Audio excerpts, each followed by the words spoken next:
we doing? Awesome. Living the dream. Mate, Clean, so good to hear.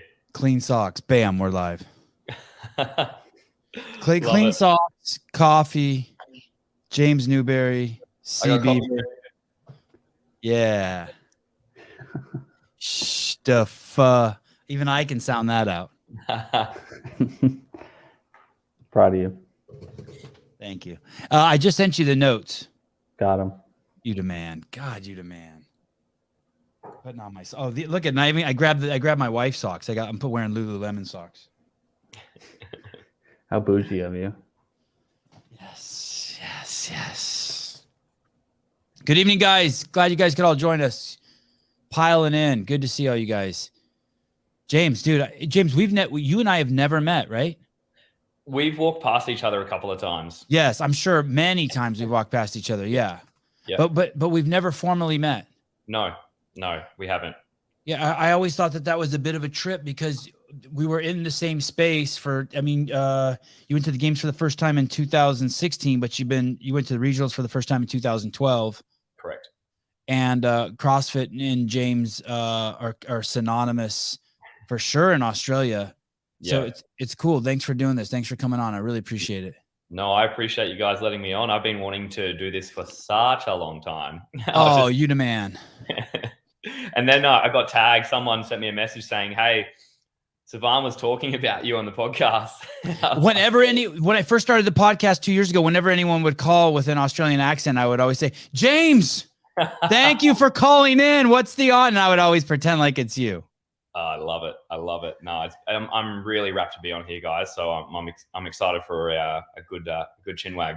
Cool, good chin wag. I like that. I haven't heard that. I already learned something. Where are you? What country are you in? I'm in Australia at the moment. I'm on the Gold Coast. I've got which is basically the middle of the East Coast, right on the water. I'm about 200 meters from the beach, and we've got the canals just down here. It's a pretty cool spot. Yeah, that sounds like a good life. That's home for you? That's where you sleep at night and get shelter and have a refrigerator and stuff?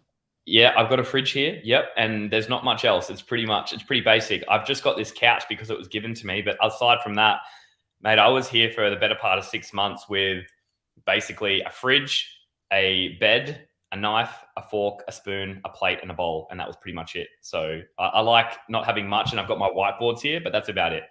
And why is that? Why do you like not having much?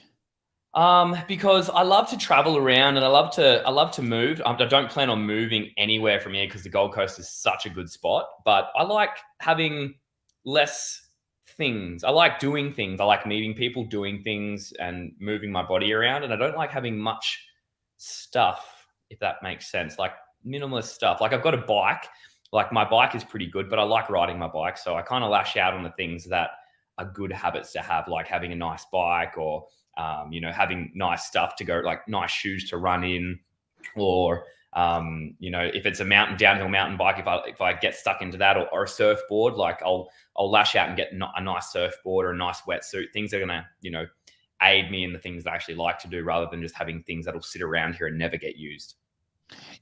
I was thinking that it was, time consumption, like basically like, hey, all I need is the pot I cook in, a fork, I'll cook in this pot, then I'll eat out of this pot, and then that's all I have to wash, and then I can get to what I really want to do, which is bike. Yeah Well, it does make your life so much more efficient, and especially when you are in and out, and I'm in and out every week. I'll probably travel interstate. I'll go to Sydney, I'll go to Melbourne, I'll be in Perth, back to Adelaide. And I'm traveling around once a week. So if I've just got the bare minimum stuff, I can get in and get out. And then, it's very simple for me. Like I would say productive rather than say busy. But I'm trying to be as productive as I possibly can. And if I've got more things lying around here, then it's more stuff that I have to worry about. And it does get you procrastinating a lot. And I don't like to procrastinate. I like to just get stuff done. Yeah, it's crazy. I've had phases in my life where you have a whole area, let's say a garage or an attic of stuff, and you spend 2 days of your life just moving it around. You don't actually do anything with it. You shuffle it. Camping gear, stuff that you haven't used in 10 years that you're afraid to throw away. And there does become a point in your life, I think, if you're wise, that you just start ditching everything. Well, funny you say that, because this has happened to me a couple of times as well. And when I moved up here to the Gold Coast, I came from Adelaide, and I was in Geelong in between there for about 9 months. But when I did move, I got rid of so much stuff, and it was such a weight off my shoulders. And I don't get really attached to anything, anything of like material presence. I kind of can see it go. Doesn't bother me. But there was one podcast that I listened to, and along the way, it was talking about selling 3 items per week that you don't ever use. So go around the house, find these items that you haven't touched in 12 months and chuck them up on Gumtree, or I'm not sure what you have over there, Trading Post or something like that, or eBay, and sell them. And you can be like ticking over and making like an extra $100, $150 a week for stuff that you haven't even touched in 18 months time. And then you also declutter your house, and you're more concise with the things that you have in the house, and you're just more efficient day to day. It's like taking up the weight off the ankles, in a sense. Yeah. You ditch a lot of clothes? Well, yes, I donate all my clothes. So usually I take it to the gym, and I'll say to the gym, hey, check this out. Take what you want. Whatever doesn't get taken from here, I'll take down and I'll donate to the local St. Vinny's or something like that, or a local shelter, and they can take them and do what they will with them. Yeah, you get more shirts than you know what to do with, huh? Yeah, exactly. And especially when you're either with a sponsorship, you'll get given like the new season stuff. So you're always getting new stuff, and I don't like to see it go to waste. So I always make sure that if I get offered, hey, do you want this new thing? And if I don't need it, or it's not required for, say, like a shoot or something like that, I'll usually say no, because, waste not, want not. I don't want to waste anything. Totally. But if I do have stuff, I try and get it out as well, so my cupboard's not full of things that aren't going to get worn. It's interesting, right? That's an interesting dynamic. You go visit let's say you go visit a box and you train there, and they give you a shirt, and they give you the shirt, and you're damned if you do and you're damned if you don't. As soon as you see the shirt, you're never going to wear it. But if you don't take it, you seem like an asshole. Yeah, well, it's like, I feel like it's I'm just making this up. It seems like it's some like sort of like, how like Asians, I think Japanese people, when they hand you something, they hand it to you with 2 hands. There's like a formality, and like you're in, not that I care about insulting someone, but I want to allow people to fulfill their destiny too. So they're giving you this thing, right? And you want to allow them to live out what they need to live out. Yeah, it's weird. So I usually take it and then just immediately find a friend. Like, hey, I got this dope shirt. Yeah. And that's awesome. Like, I do feel the same. Like, I do agree with you so much. Is you want them to feel, you want to feel that, like, the gratitude of them giving you this gift, and you want to take them up on it, but also you don't want to be wasteful. So it's a bit of both. But yeah, I do have, luckily I do travel around to a lot of boxes, and I'm getting better at saying, hey, look, I don't want to waste it. I want to wear it, but I also don't want to waste it. And I might wear it once. So don't waste it on me. Give it to the next person. Or if I do get stuff, I do give it either to my brothers or give it to the other local gyms that I go around to. Like, I'm with a company now that, is super generous with clothing. And if it's going to get wasted, I'll make sure I get it donated or give it to somebody who's going to. Hey, listen, I'm not going to be able to give this shirt to anyone with more than 10,000 followers. It's a complete waste. Yeah, true. Extra sloppy, $9.99. As a normal affiliate member, that there's nothing normal about any of the listeners, but nice try. It always means a lot when prominent figures in the space, such as you, James, participate at affiliates. Newbury is the man. Pump you have him on. Oh, that's nice. Thanks for that. Appreciate it. I wonder if this person's Australian.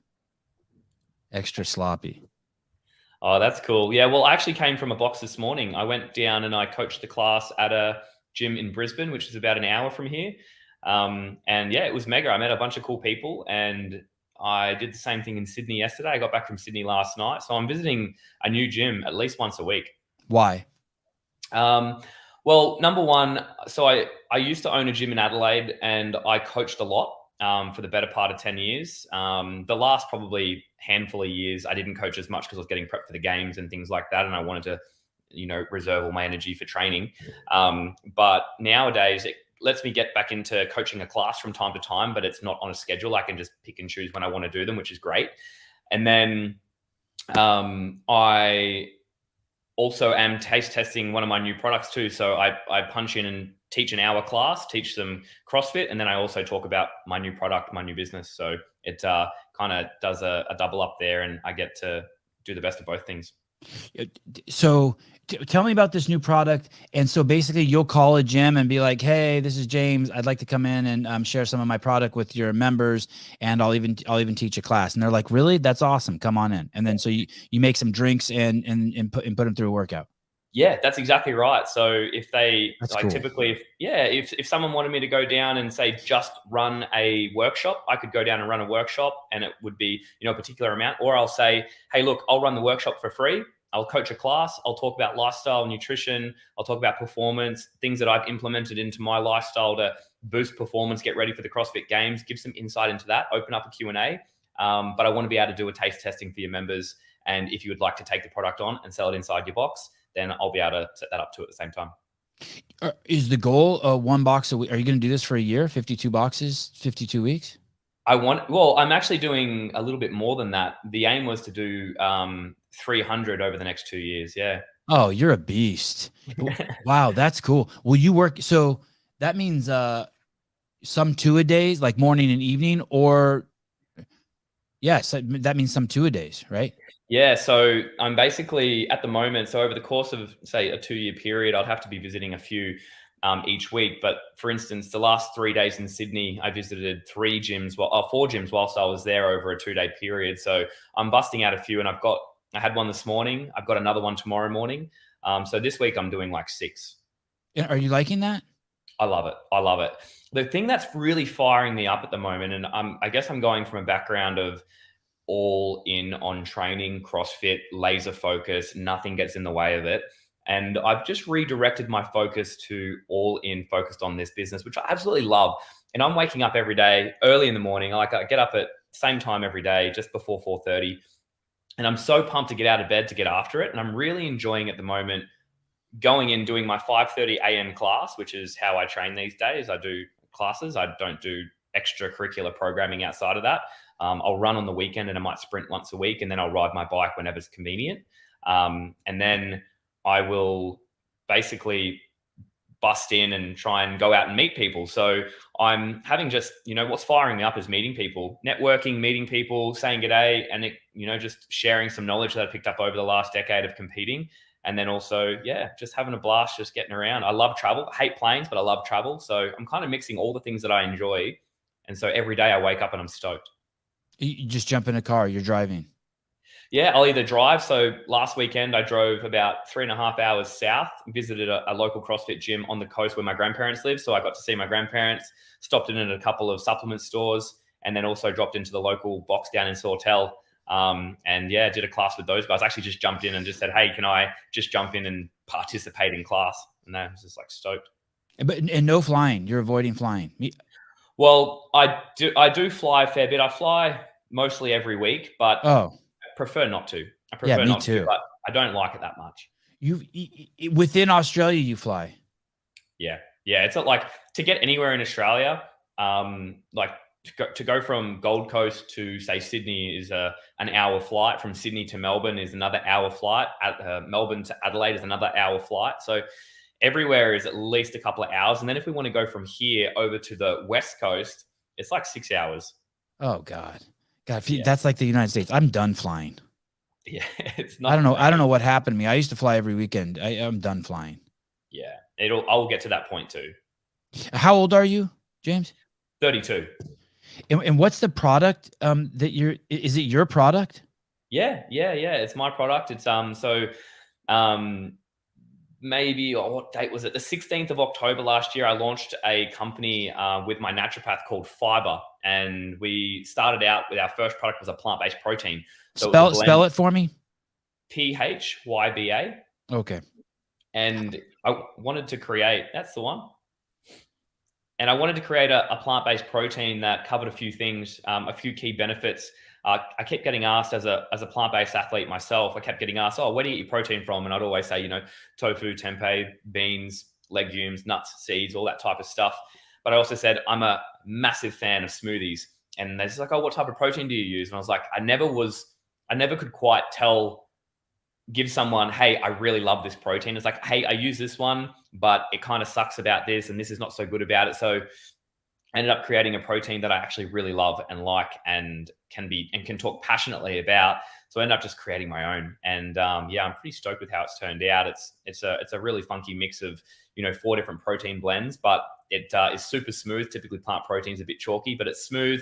It tastes great, has a complete amino acid profile, and it also has a really cool postbiotic blend in there too to help the guts. So yeah, I'm pretty pumped about it.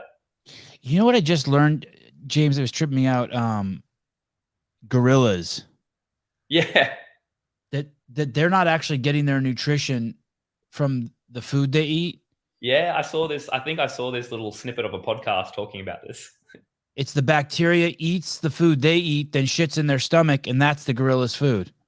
And I was like, that is incredible.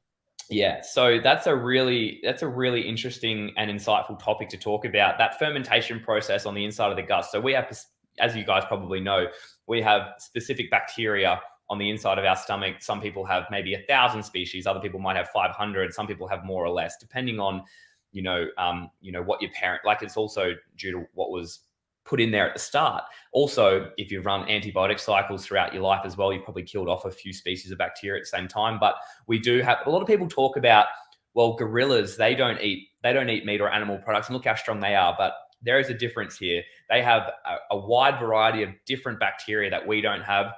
They can produce a bunch of different things that we can't produce. But in saying that, it also is a really cool topic to talk about, because what you're talking about, those bacteria that basically shit out the things that they need, all of those are the cool postbiotics that we're talking about, and the postbiotic material is stuff that does all the wonderful things inside the body. So that's what we love to emphasize. We're fanatics for postbiotics. Yeah, and what rekindled me thinking about that is I watched a podcast with you and that cat that's, I don't know if he's your business partner, but he's got like a fro. Yeah, Maddie. Yeah. So he was talking about that with you, and I started tripping because we had another guy on here. His body was insane. He was a jiu-jitsu practitioner. I can't remember his name. He was one of Dana White's friends from growing up. Do you remember that guy's name, Caleb? Yeah, I can't remember his name either. Anyway, but he said his body was insane, and he only ate with one goal in mind: gut health. Yeah. And I've heard, like, just slight rumblings of that, like from my wife now and again, like the importance of gut health, and she has some shit in the fridge, right? And like, and the kids have to drink some shit every once in a while from Whole Foods, and it's got like 37 billion, and I'm just like looking at these giant numbers of shit it's got in it. I'm like, fuck, and I'll just throw one down occasionally. But that guy was touching on that, and I was like, wow, maybe there's, I mean, that guy in your podcast was attributing everything to it. Yeah. Like, basically you could be doing everything perfect, but if you don't have the bacteria in your gut to process all these perfect things, then it can't be utilized. Are we really so we got a little gorilla in us? I guess that's no surprise.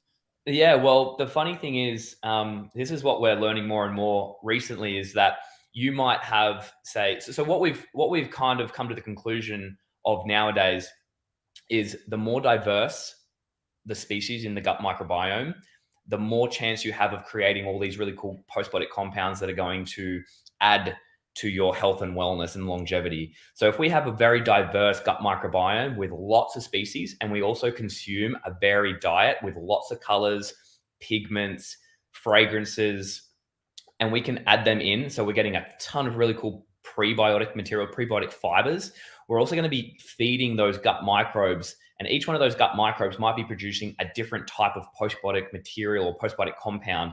And those compounds are the things that, might decrease inflammation or feed the bacteria on the gut lining, or might, send signals to create satellite cells to help increase muscle growth. They're doing all the really cool things. Is that really true? Is what you're saying true, or is it speculative? No, it's true. It's true. These are facts. Yeah. So and mood too, right? And mood, and it goes both ways. So you might have a beautiful diet filled with great quality macronutrients, great quality micronutrients. You might be getting all the phytochemicals, all the good stuff.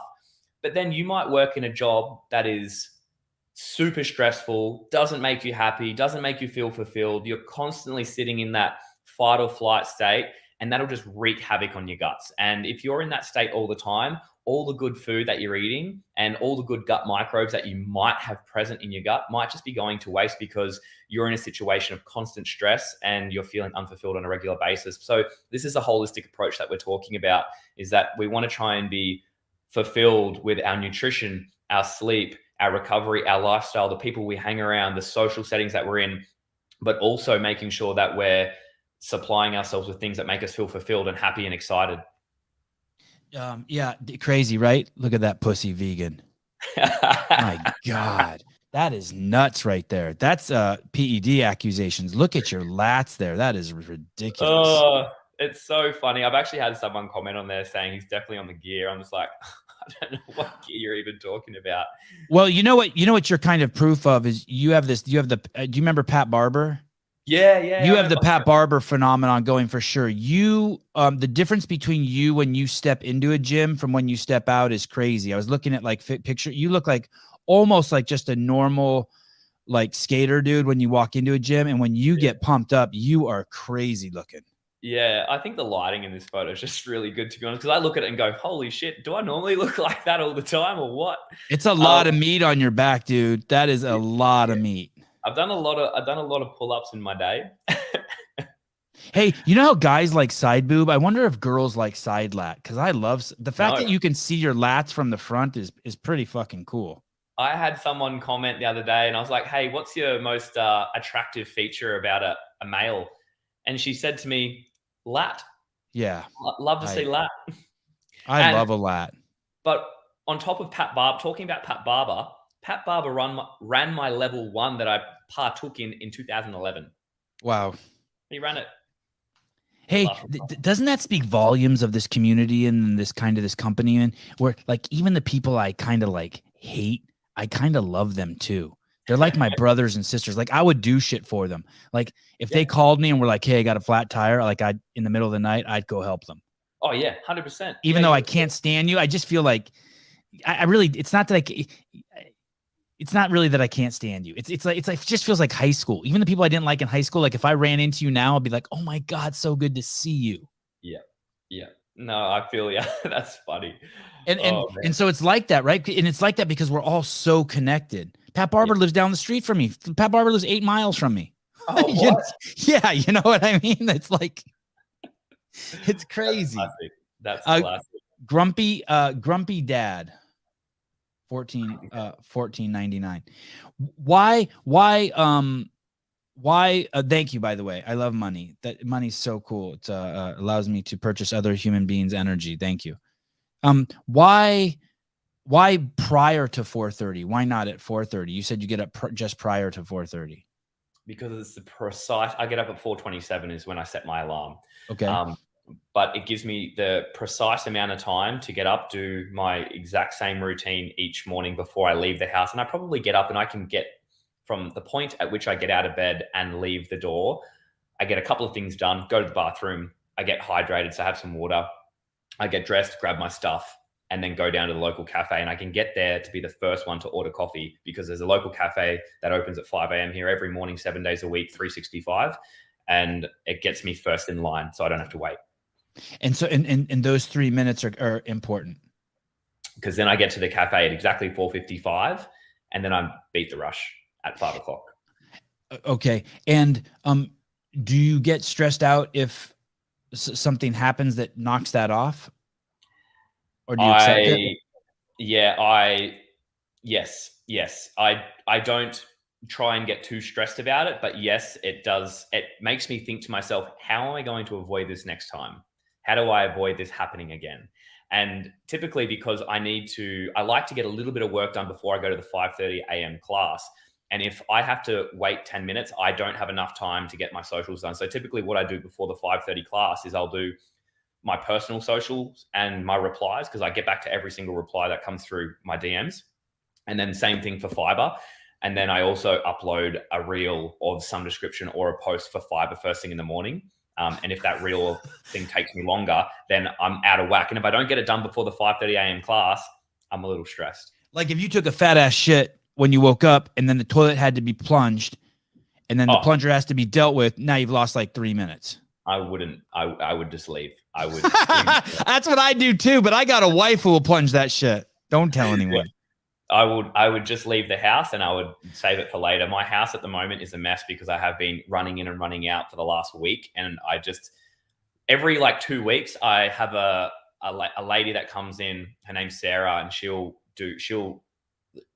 female the house. She'll go around and she'll do, and I don't want that to sound sexist in any way. Oh, dude, too late. That was so sexist, and I loved it. I'm perfectly okay with it. It's totally sexist. Yes. And when I walk in and I just say, Sarah, Holy I'm so shit. sorry. Yeah. This place is... Even vegans are sexist, people. You heard it here first. Oh, she just does such a good job at organizing, and it's just so unlike me. Like, I do like things organized, but when I come in and out, it's just... It's manic. And I just said, can you just please just add a touch to it? And she just says, of course. And she just does such a good job for it. And so every 2 weeks, I usually need to get that done. So I do run in, dump stuff, and then run straight back out. But yeah, no, I love having her come over. You're telling me that you get up at 4:27 and that you're able to actually answer all of your DMs and post something to Instagram before the 5:30 a.m. class starts? Yes. Wow, that's really first thing. Yeah. That's really impressive. I mean, you have to be diligent, because I work so hard to respond to DMs, and it is a I lose more you lose and gain more followers in a day than I have followers, and it's fucking crazy. The DMs are a complete fucking disaster. Khan Porter was telling me that it's a superpower of mine. Yeah, well, it must be. It's one of my superpowers, because he's like, I just can't keep up with mine. And I was like, well, you know what his is. His is just dick pics galore. Yeah, it is. And he really probably spends 5 minutes looking at each one. I only spend 2 minutes looking at the dick pics. Oh man. Yeah, it's a relentless task, but it's not a punish of a task. I actually quite enjoy it, because number one, I never know who I'm going to meet through my DMs, and it could be a friend that I don't know about. That's going to just be a great friend for the rest of my life. It could be a business opportunity. It could be a race that might give me a really cool memory that might come up out of it, or it could be a competition that I don't know about. And these days, all I want to do is meet lots of cool people, bank tons of cool memories, and I want to do just some really cool shit all the time. So one of my goals this year, and this is so unrelated to like sport or business, but I just wanted to get my skydiving ticket so I could go solo skydive. So I booked into that. I'm doing it in like 8 weeks time. Oh, I saw you went skydiving. Well, that's a good segue. I promise this is the last time I'll bring up your penis. There is, or maybe there'll be one other time. There's a skydiving photo of you. You're in a banana hammock, and your cock and balls are actually hanging over the front of the strap. Caleb, there is a link in there for that. Yes, there we go. Hey, is that Khan behind you? Nah, that's actually the fella. His name is Pappy, actually. What's he doing? Where is he? I'm like, is there a mirror back there? What's going on back there? He's actually making sure that the kite that we flew down on isn't getting tangled up, but we just landed about 10 seconds before that. And you were strapped to each other? We were strapped very closely to each other, yes. And so you're doing a certain amount of jumps. So there we were doing this just for fun, because that banana hammock you were referencing there is actually a product that Khan and I came up with. It's a new line of swimwear called Le Boys. And I said, this would be a great opportunity for us to go skydive, write it off on tax, use it as a tax expense, and go skydive and do it in Le Boys, and also create some hype for Miami. That was Waterpalooza, actually. We did that in Miami. Oh, it's pretty awesome. And so what are you trying to do? You're trying to make it so that you can jump out of planes without anyone attached to you? That you're trying to get some sort of certification? Yeah. Oh, so that's cool. In you guys heard of Byron Bay? Yes. Yeah. So I'll be heading down to Byron Bay in July, with my best mate from high school. We've been talking about it for years. Yeah, he's been my best mate forever and ever, and he also loves all this stuff.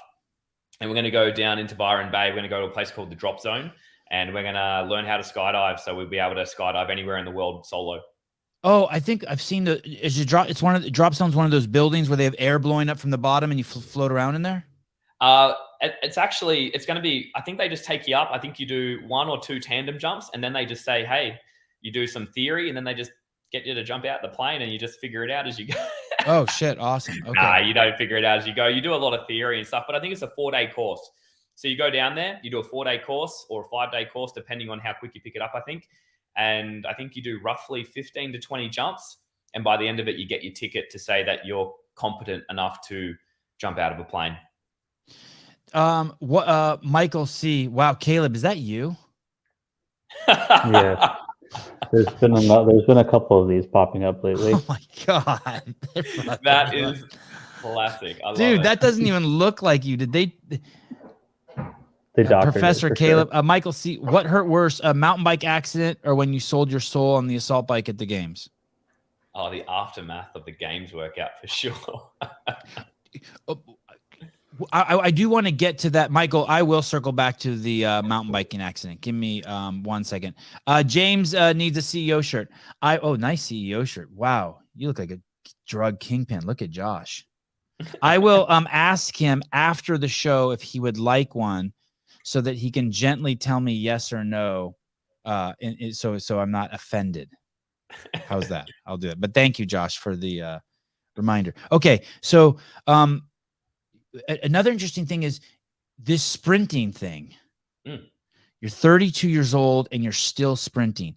And what's interesting about that is sprinting is actually the secret to the James Newbury athletic career that was instilled in him at a very, very young age, correct? Yeah, and you're not letting it go. So when you supplement your training, you're still acting like the 4-year-old. It worked when you were 4 or 8 or whatever, and you're still doing it. Yeah, 100%. No, you're pinpoint. And that photo that was just brought up before, that one was in the thick of, I want to say it was about 4 or 5 months of dedicated sprint work and lifting. I was actually getting prepared for. Oh, the one with all the lats showing?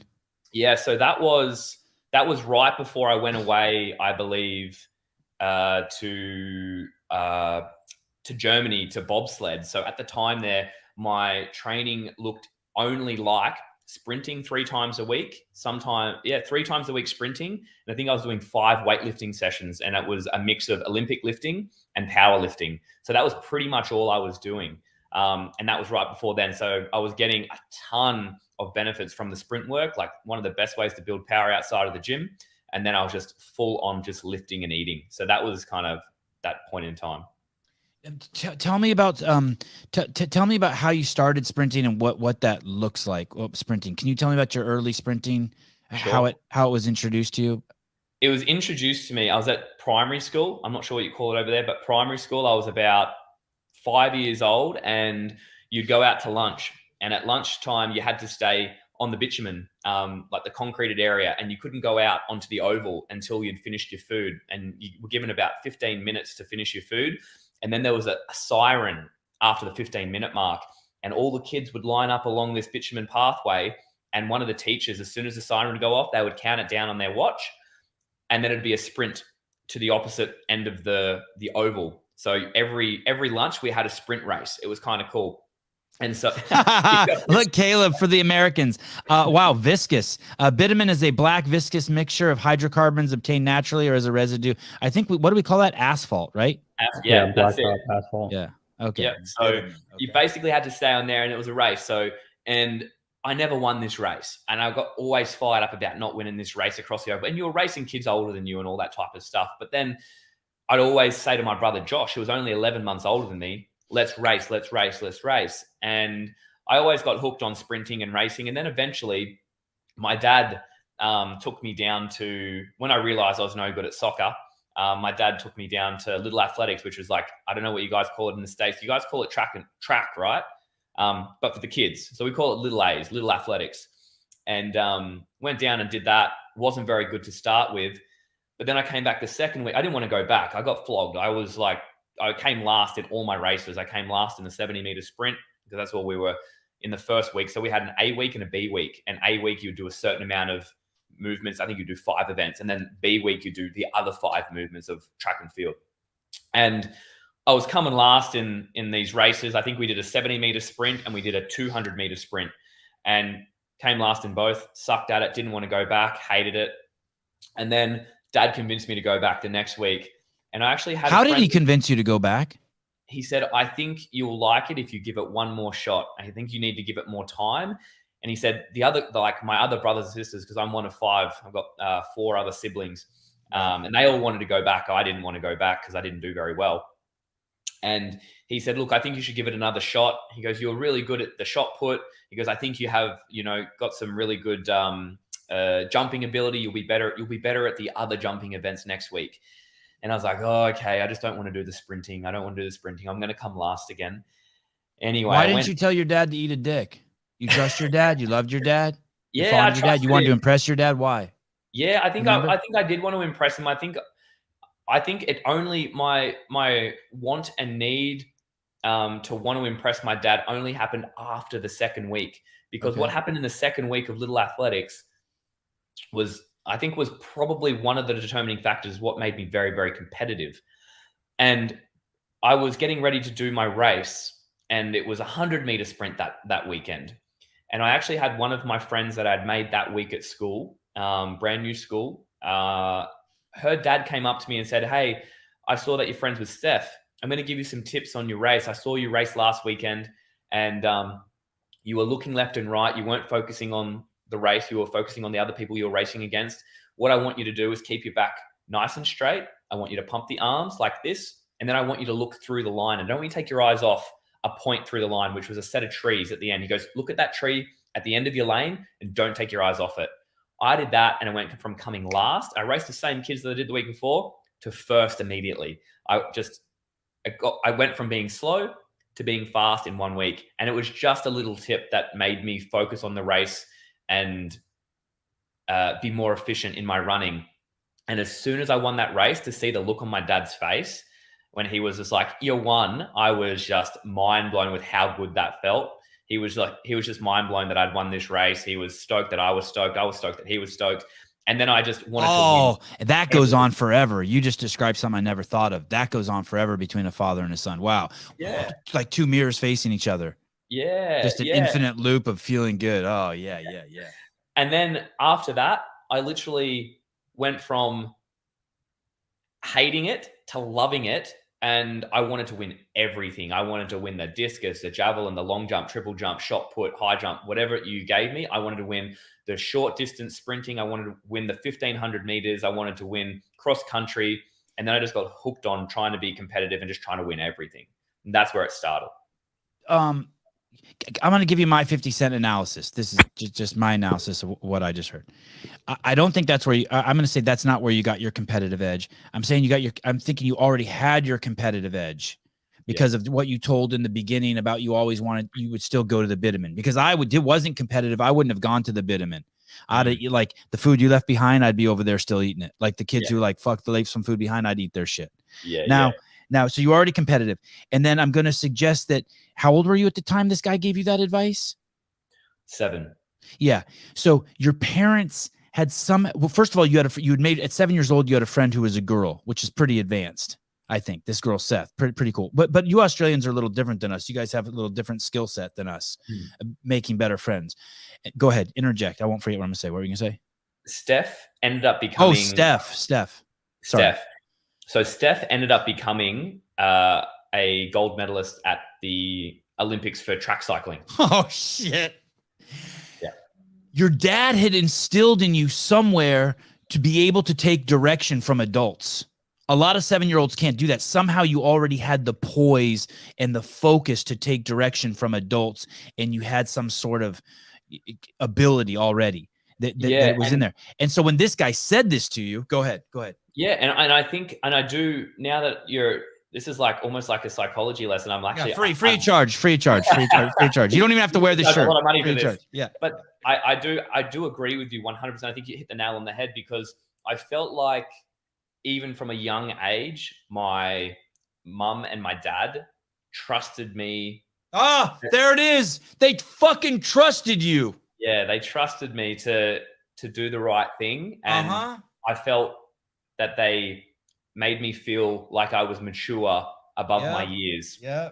And therefore, I didn't want to disappoint them by doing something immature. So then I kind of had that relationship already pre-established. I had a 2-year-old boy, and there was wild turkeys, and we're in the middle of the city in Berkeley. Woketopia. Yeah. And there's all these fucking turkeys, big turkeys, wild turkeys. I don't know what the fuck they're doing in the city. And there's a couple big ass dudes guarding the hose, right? And they're under the subway track, and all the kids are there, the Asian kids and the Mexican kids and the white kids and the Jewish kids. It's just diverse as shit, right? Berkeley. Oh, euphoria. And all the parents are like holding their kids back because the big male turkey's all puffed up and shit and gobble. Yeah. And my wife's like, and my 2-year-old's walking towards it. And my wife goes, you going to stop him? I'm like, no, I'm going to let that turkey. I trust him, and I'm going to let that turkey and him fucking have a word with each other. And that he got within 10 feet of that turkey and all his chicks, his girlfriends, and that thing fucking postured up and gobbled at him. And my son run back to me. And at that moment, I think we both learned a lesson. I can trust him and his judgment, and I'm not, while the other parents were holding their kids back. It wasn't a wild feral cat. It wasn't a pit bull. It wasn't a lion at the zoo. It's a fucking turkey. Its mouth is like this big. Yeah, I would have gone over there and whooped that turkey's ass if he'd have done something stupid. He wasn't in complete danger. It was the repercussions were minor. The Tao Te Ching: trust the people and they become trustworthy. I like it. That's so cool that you said that. You look at shut the fuck up, Michael. Sevan using all his tricks. I would like to suggest. God, I'm a manipulative son of a bitch. You guys have picked up on that? It's okay. I want to get back to the story with your dad. So he trusted you. Do you think he trusted all your siblings, or which one are you in the pack? Or do you think he learned? Was he ever protective? Do you have any sisters? Same mom and dad for all 5 of you? Yep. Are your parents still married? Yep. Well, shit. No wonder you turned out so good. Oh man. Well, so I have an older brother who was 11 months older than me, and Josh, as a young kid, was a little bit naughty. So I was probably trusted to do the right thing. But Josh is now very, very sensible, to a degree. Like, we're both more sensible now, but back in the day, he was like the naughty kid, and so he was. What do you mean, like take gum out of your mom's purse? Nah, like throwing rocks through windows and doing all the naughty stuff in class and whatnot. So, and so I think I was trusted because Josh liked to like push the boundaries in certain areas. But now, we used to not get along until we were about 11 years old. So we went through a phase where we loved each other. We were inseparable, and we were so close in age. I think they call it Irish twins because we're born in the same 12 months. Yeah, I should have caught on that. That's crazy. That means I have this theory that Australians don't know what contraception is. They didn't have a TV. They had nothing. They had nothing. And so Josh was like, he was only 11 months older than me. I'm having 2 children. Yes. Wow. Yeah. God, that's crazy. 12 months, dude. Yeah, so Josh was born in November 1989, and I was born in October 1990. And so we were very tight. And then it went through a phase where we used to fight on almost like a daily basis for a few years there, probably between years 8 years old and 11 to 12 years old. And then Dad sat us down, and it got to the point where Josh was just like, he was picking on me, I was picking on him, and we'd always be fighting. And then it started stemming from outside the household to then, we would go and play with the next door neighbors who had other kids the same age as us, basically two brothers. And then we would all gang up on one of the brothers, and then vice versa and all that type of stuff. And then Dad sat us down and was like, you need to have each other's backs. You guys should be best mates. And then from there, we just ended up being just best mates from like literally that one conversation. Instead of picking on one another, it's like, nah, we should be buddies, and we've been buddies ever since. Yeah, more direction from a father figure. Second story. Yeah. How old are your parents? My dad is 50. He's turning 57 this year. Mum is turning 53 this year. Isn't that crazy? Your dad's 57 and he's got you.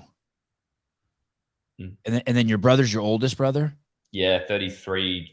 Josh is how old am I? He's the oldest of the 5? Yep. How old's the youngest kid? Jack was born in 1998. So Jack's 24, I think. 25? Yeah, somewhere there. And I'm 51. I didn't have a kid till I was 43. I'm 51. I'm only a few years younger than your dad, and I got 2 6-year-olds. Well, my dad had me when he was 22. Let's not be rude, Jeff. Okay, fine. Let's be rude. Did your mother breastfeed? Oh, yeah, I think so. Yeah. Do you know if you were born vaginally? Yep. The only one that wasn't was Jack. She had a C-section with Jack because it was a complication. But the rest of us all were like that. Yeah. And straight to the tit. Yeah, no TV. We're gonna get there's like some Amish shit or something going on here. What are your parents religious? Nah. Just no contraception. Just probably young and dumb. Just free. Yeah. Do you know how they met? Yeah, my dad was at the time he was managing a bar, and my mum went into the bar for a big like horse race that was on that weekend, and that's how they met. And my dad used to serve her brothers at the bar, and she came in they were all heading out somewhere, and then they all got introduced, and it kind of went from there.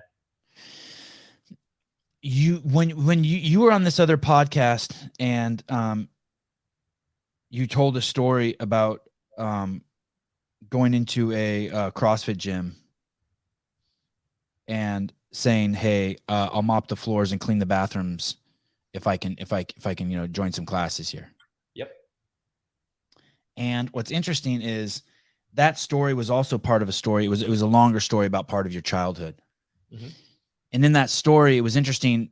The commentator said, "Boy, you're really blessed with some good parents." And I thought it was interesting because that's true. But I have this, and I really appreciated this. But I have a strong bias. Mm-hmm. And my takeaway from the story was, my takeaway from the story was, and maybe there's a paradox. Maybe it doesn't have to be exclusive. Maybe both are true. But that it didn't matter how much you were blessed. You had 2 things in your life that were really important. You had a dad who was giving you good advice. And the story that you told in that podcast was someone told you needed to train more outside of just what you were training at school. And you came home and you said, "Dad, can you make me train?" And your dad said, "No, I won't make you train. If you want to train, you'll train on your own." And you said, "Okay, can you help me lay out a 400-meter track?" And your dad said, "Yes."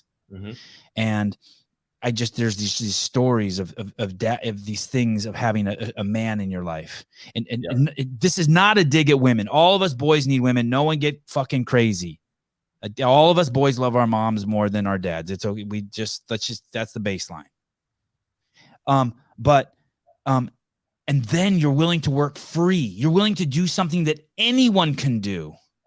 Mm-hmm. So the privilege isn't that you had so much. The privilege is that you were taught that you could work with so little and that you had to earn everything that you were going to get in life. You were willing to go in and clean a bathroom in a gym where everyone takes their grossest deuce of the day. Yeah. I thought that that's my bias, that like your privilege isn't what you were given, love and affection and clean clothes. Your privilege is that you were taught that to be humble and to work hard. Because no one's going to do any of that for any of us. No.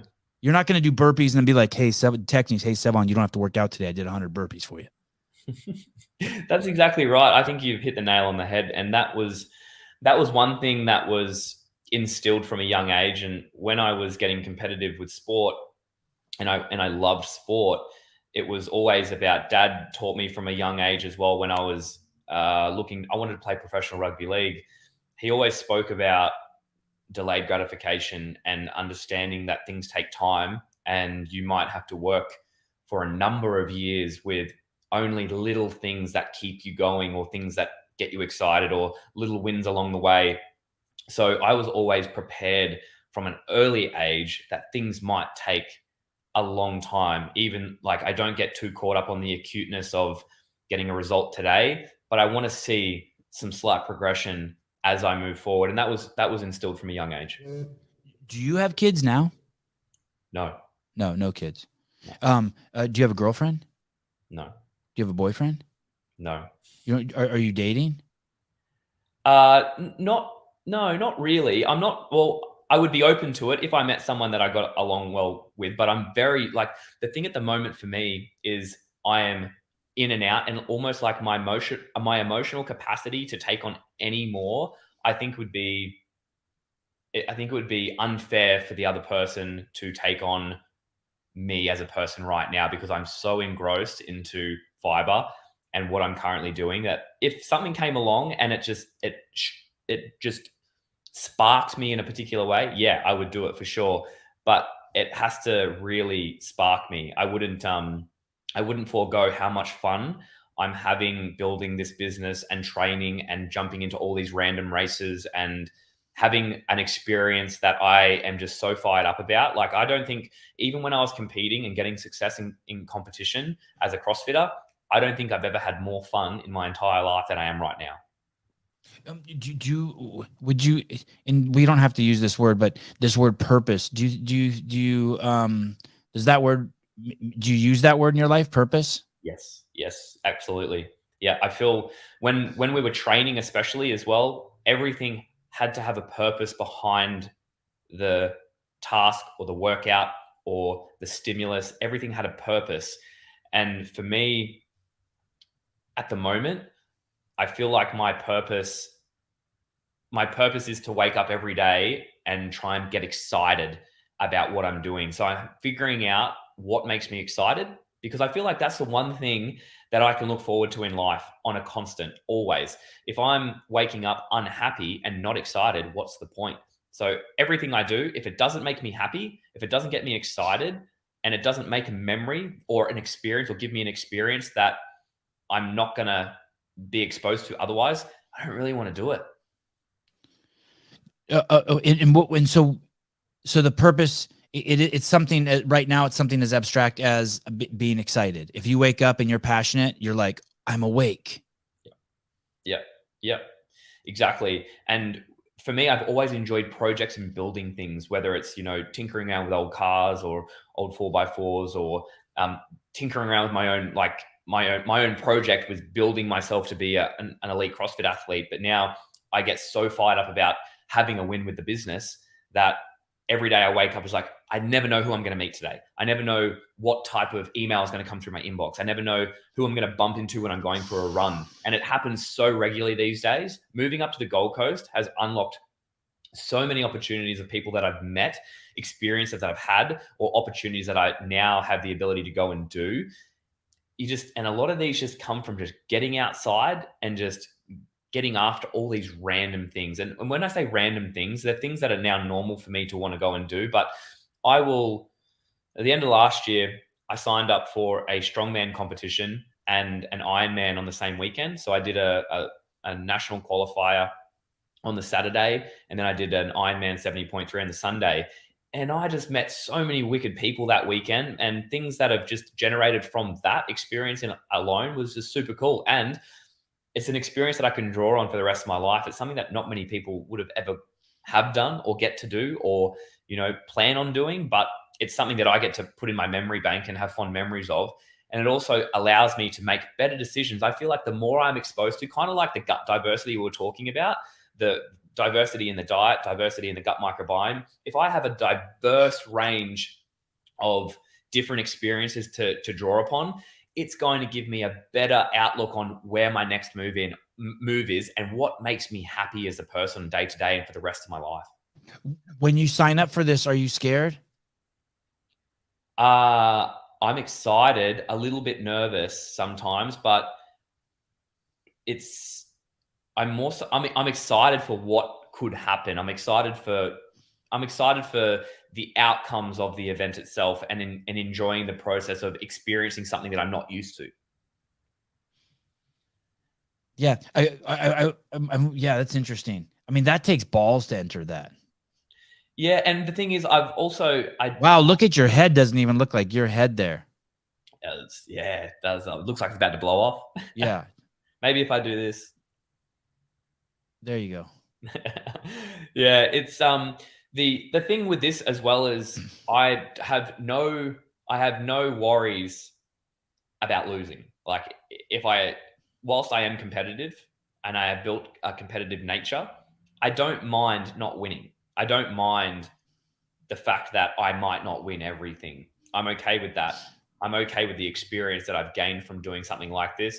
And a lot of the time I do half decent. I'm not like the best at everything, but I will do it. And I like challenges, but I like challenges in my business. I like challenges in competitive sport. I like challenges in recreational sport.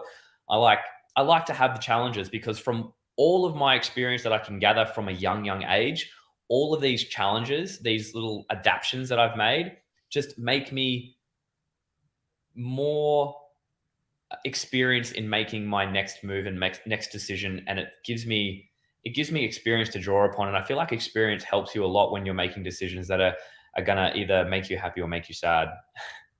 I'll tell you, my whole life now, there just became a point where I'm just resting on my experiences. It's crazy. And I didn't even know it. I wasn't purposely living my life a certain way to have experiences, but now I'm just like, holy shit. Like I just built a library on accident. Yeah, it's great. And then, it's also having those really cool conversations with people that may have an experience that you haven't had, and you might have one that they haven't had, and then you exchange. And then there's a really good energy exchange there that you can then draw upon and be like, well, cool, man, I'm going to go try the thing that you tried. Sounds like a blast. And he's like, well, I'm going to try the thing that you tried. And then you come back and reconnect, and then you have this awesome conversation, and you've created this awesome bond and relationship with someone. And that in itself is an amazing experience to have. Super cool. Like, they're great. And I'm guessing that on top of that, I think you already said this, but you do an Ironman and you do a strongman, and there's very few people who've done probably both, and yet they both nurture each other. And so now you have this experience that also actually ties into your business, which is a plant-based protein powder, which it's all just experience kind of going towards the same purpose. Exactly. Spot on. Yeah. Good job, dude. It's crazy. You've really found your lane. Yeah. And the cool thing is, what I know, again, drawing on previous experience, what I am enjoying right this moment in time may not be what I enjoy in 2 years' time or 3 years' time or 5 years' time. I might be doing something completely different, and I'm totally cool with that. And it's like when everybody's asked me, like, what's your 5-year plan? It's just like, man, I do not have a 5-year plan, because what I'm doing right now, I wouldn't have even conceived 2 years ago. And whilst it's always good to plan for the future, I also love to pivot. I love to be agile in everything I do. Like if someone called me right now and said, hey, there's an opportunity to do a talk tomorrow night in Perth, no problem. Bali, America, let's go. Rock and roll. Happy to go. Let's do it. As long as I don't have anything else on where I'm going to let someone down, I am there. I'll say yes to almost anything, as long as I feel like, drawing on, again, previous experience, if it's something that resonates with me and I can feel connection with, I will go and I'll be there. No pets? I have 2 dogs, but they're with my ex-partner. You know Kayla? Kayla No. Banfield? Kayla Banfield? Is that the girl with purple? She does the open announcements and has the purple hair. Yeah, so that's my ex-partner. We broke up a couple of years ago, but we still get along like a house on fire. And she has our 2 dogs, which are down in Adelaide. They live with her. Does she have a new boyfriend? She does. Yeah, and he's really nice. Really, really nice. All right, we'll circle back on that. Hold on a second here. What is this? Is James no fap? What's that? No fap. Does he not jerk off? Oh, seriously? That's what that is? No fap? Is that what that means? Yeah, fap is like jerking off. Oh, right. Is James no fap? Is it no porn addiction? It says porn addiction recovery. Porn addiction recovery. I don't have an addiction. If the question is, do I have an addiction with porn? I don't have an addiction with porn. That's the question. An online community with 1,000 members who have practiced avoiding all forms of artificial sexual stimulation. Do you know what I heard, actually? I saw from a doctor, an OBGYN, who is also, I would say, an expert in, I don't know if the word's neurobiology, but she was actually saying that if you don't stimulate the penis and ejaculate, that you'll lose the ability to stimulate your penis. That there's, I don't know, fucking, it's not, I don't think capillaries is the right word, but there's veins and arteries and shit down there that need to get regular blood flow to them, or else they stop working. Is that true? Caleb, you're a nurse. Is that, do you know if that's true? Do you ever, like, when people are in the hospital and they can't jerk off, do you jerk them off to make sure that they stay hard? Do you edge them? I plead the fifth on that one. As part of a medical procedure? Oh, that's awesome. Well, if that's I watch porn sometimes. You dabble. I've dabbled on occasions. Wadzom, you're not a daily porn guy. Not every day. No, that seems like a lot. I think that's excessive. Yeah, not every day. Not every day. If I'm like ultra stressed or like I'm under the pump, sometimes I just can't be bothered. What's that mean? What's under the pump mean? Under the pump means like emails are coming in, got to go here, got to be there, got to do this, got like tons of tasks on that I'm like inundated with under the pump. So yeah, under the pump. I'm not. You guys don't use that? No, I don't. Pump just means mega I'm pressure. old. Let's ask Caleb. Caleb's 25. Caleb, do we use under the pump? I don't think so. Yeah. Okay. Aussie. I think, not that this sort idiom, informal UK and Australian English in a difficult situation or feeling a lot of pressure. Or let me translate for James Newbury, when he's being hyper productive. He likes to use the word productive. Yeah. And when I say busy, I feel like busy is just a term. And whilst you can be busy, sure. But when I'm busy, it feels like it's just a cop out. I feel like people just loosely use the term busy to avoid doing something that they know agree. They do. I agree. You know what I mean? I agree. Yeah. So yeah. Well, I don't mean to beat a dead horse, the porn thing. It's not a very classy topic, but I think porn is like, there's lots of times I want ice cream, lots and lots of times, but I don't like, 1 out of every 100 times I want ice cream. I can't even remember. Like, I would have to be at your birthday party and like, I'd have to see you eat a piece first. But like, I walk by the ice cream shop and I think, oh, I'd like a cookies and cream ice cream cone, but I just don't. I feel like porn's the same way. It's like, I could, but it just, I don't know, something about it just seems lazy to me. It's nothing moral or ethical. It just seems, it seems lazy. I have a wife. Yeah. It's like putting your shopping cart away. All these people are like, you have to put your shopping cart away. No, I don't. I leave it here to create a workforce so that someone can come get it. Well, to be honest, I had to get that in there. People hate me for not putting my shopping cart away. Fuck you. I'm creating an economy for young men to get carts. Yeah. And I don't jerk off that much either. Well, that's not true. I just don't use porn. Go ahead, and look, I agree. It's I probably wouldn't look at it that much if I had a girlfriend. But the thing is, like, again, it has to be the right circumstances, because again, I am trying to be as productive as I possibly can. And if that was the situation, I'd probably watch it a lot less. And I do know from previous experience, like having a girlfriend previously for a long time, I watched it a lot less then than I do now. Put it that way.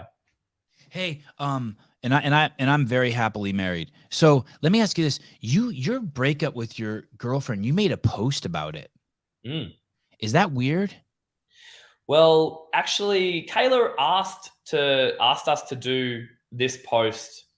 We wanted to get it out there because we were, I guess, seen in the CrossFit space as a CrossFit couple. That, Kayla was doing commentary, I was competing as an athlete. I felt like she wanted to like kind of put it out there to let people know that we're okay, because most people say, oh, do you hate your ex now? And we didn't want people to get the wrong idea that we had an amicable, nice breakup. We just decided that we just weren't right for each other and we're going on different paths, and that was okay. And we wanted to express to people that not every breakup has to be because something bad happened or because we don't like each other, or that person did this one thing or something like that. We wanted people to know that it was okay to have an amicable breakup where we're still friends. But I'm just trying to think, like,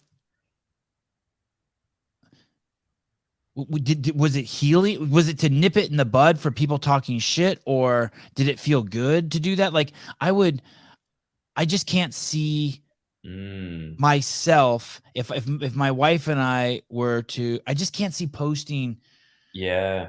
Yep. I totally but I get didn't it. grow up in your era either. Like, I also see that you haven't erased her from your Instagram, so I can go back in your Instagram and I can live your past. I can see when you're, you know, and I guess that's a whole component of life that I've never thought of, that there's all these people with social media who, is that what's going on? That since it's kind of like you have to close the loop on it. You're obligated as a storyteller, or I knew it meant something to Kayla to do it. If it had been like solely and entirely up to me, probably wouldn't have done a post. But in saying that, I knew that Kayla wanted to get something out there, and I think it would have been very unbalanced if she was the only one to have done one. So I agreed and said, yeah, look, I'll put something up as well and just let people understand that we're still okay as people. We're not, we're not on bad terms. We'll put it that way. But for me, it was neither here nor there. I didn't really, wasn't drawn to exposing what was happening personally between me and Kayla. Right. But I feel like it was something that made her feel a little bit more content at the end of the day. So I know she wanted to do it, and I was okay with obliging. And she's still doing the CrossFit stuff, right? Yeah, she is. Wad Zombie, thank you for the money. I love money. Can't believe this is the first time Mr. Newbury has been on. What a great guest. Maybe he can call in for real sometime. Oh, with his accent. Yeah. Or he could pretend to be an American. Yeah. Well, I'll be over there soon. Sevan is on his best behavior. He didn't call out the buff judge in the background with the mask on. Oh, buddy. I was just biting the inside. I'm not going to call out masks too often anymore. And it's like porn. I'm just trying to taper. For Eric Utley, for Sevan's Le Boys banana hammock contribution, he says he's an XL. I'm an XL in the crotch. I'm probably medium in the waist. What is that yours and Khan's company? Yeah. Yep. Like, that is your brand. Yeah, Le Boys. Yeah, Le Boys is ours. We actually came up with it walking through an airport in Copenhagen. Wow, congratulations. That's cool. Does that keep you busy too? Yeah, it keeps me relatively busy. It's basically when we decided to do Le Boys, we both said we both live very productive lives, and we're both always out there. We love to travel, and Khan and I have traveled a fair bit together. And we said we wanted this both to be something that just happens organically when we want it to happen. We're not going to force it. It's not going to be our full-time job. It's something that's just going to come around, and we're going to do stuff when it feels right to do. So when emails come through about Le Boys, or whether it's everything is pretty much automated. But when it comes to designs, when it comes to ordering new stock, when it comes to figuring out what the next promotion will be, we just kind of do it as we go. Whereas, it takes up, a small percentage of my week. And for KP, he handles the social media and stuff. But my number one, like the thing that takes up most of my time, is fiber. But Le Boys is just, we both just contribute to it when it's required. We're not like forcing it down people's throats. We put up like kind of just easygoing stuff. And, when we get new stock and we get it, if it's a little late, it's a little late. If we don't get a new piece in for the next quarter, it's just going to be the way it is. And we both said to ourselves, if it turns into something that is like, okay, we need to, like, we both feel like, okay, this is a thing, we need to start putting some more focus into this. We both decide at that point in time together that we will put more emphasis on it and spend a greater portion of our week dedicated to Le Boys. Have you ever seen girls wearing them? Yeah, I have actually. I have. Would that be a brand faux pas if you were to post a picture of a girl wearing them? Would that be off brand? No, do you want to see something here? Can you see my phone through the screen? I will do my best. Okay. I had a sample of these just arrive the other day. I'm going to show you the one. I'll show you what it looks like from my version. Thank you, Caleb. Oh, that's wow. That's that's the female suit. Well, it's the boy's bottom and it's the female top, but then I actually gave it to a proper model to have a crack at, and this looks a lot nicer. Wow. So are those the boys' bottoms? No, these are the girls' bottoms. So we actually do have a Le Girls line as a prototype coming because it was asked for so much, and also a Le Groms. I'm not sure if you guys know what a Grom is, but like a kid. Yeah.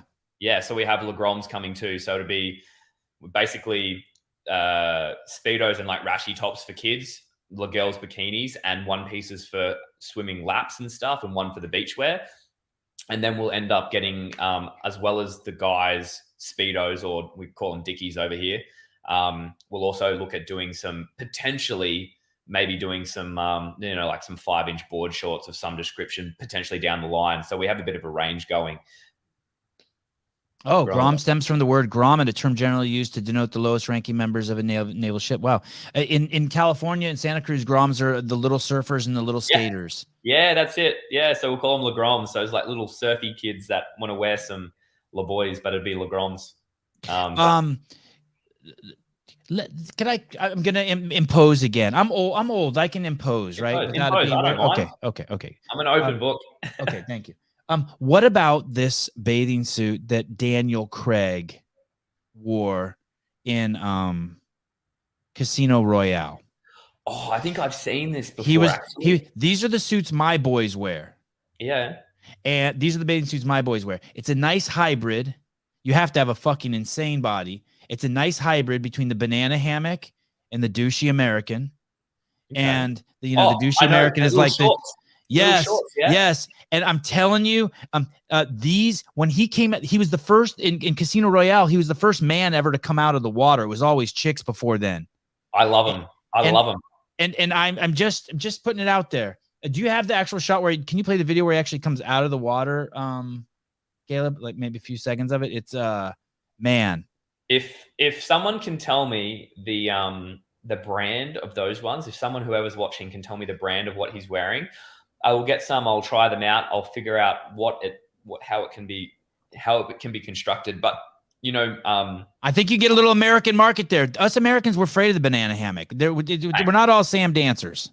I know this because I took the boys over to Waterpalooza. Yeah, and it was a flop. Yeah, us Americans were a little timid around the old banana. There he is. Look at him. Yeah, mate. I love him. What a stud. Yeah, I think they're great. Look, there's not even any shorts in there. Oh my God. And this chick, can you believe, have you seen this movie? I have seen it a long time ago. This is one of the most beautiful women who's ever been on the planet, and they fucking killed her in the movie. Oh no. Yeah. I like the sarong she's got there though. We might be able to add one of those into the girls line. Look at her shorts are longer than his. Yeah. Oh, that was a sarong. You're right. Okay. Good eye. Oh man, she was something else. She's stunning. Yeah. I rate those shorts, so I think they're a winner. I think we probably have to have a look at we'll probably have a range of these things, but I like the idea because it was something that was brought up in the beginning and then we kind of left it by the wayside. And because we only put in, a little bit of attention to bits and pieces here and there, and we go through phases where we're just like the boys, and then we both get stumped with stuff that's coming up, whether it's a competition or whether it's other work or other obligations, that we kind of have both agreed that we don't let it be something that stresses us out too much. And like, whilst I'll always be on top of customer service. That's like the one thing I do for Fiber and do for the boys. If something goes wrong or there's an order that gets mucked up somehow, I'll always be the first one to get onto it. But when it comes to launching new stuff, I let Wizard Timing handle that. You let who? Wizard Timing. Oh, Wizard. Yeah. The Christians, you guys call that God. I have a huge Christian contingency. Translate for them. Lucky camera straps from Australia. a great sponsor of the show. First live I've caught in a while. Sorry, I've been under the pump. Love it. Thank you. Missed you, Sevi, and hi, James. What's up? How we doing? I missed you and your Australian money. Thank you. Good to see you. There's this term that English people use. I don't know if Australian people do it. You guys call each other legends. Do you guys do that? Legend? Yeah, legend. Yeah. Well, truly, my boys are. We in America we call them playground legends. That's how you use it. Playground legend. They're kids who are just playground legends, and my kids are just true playground legends.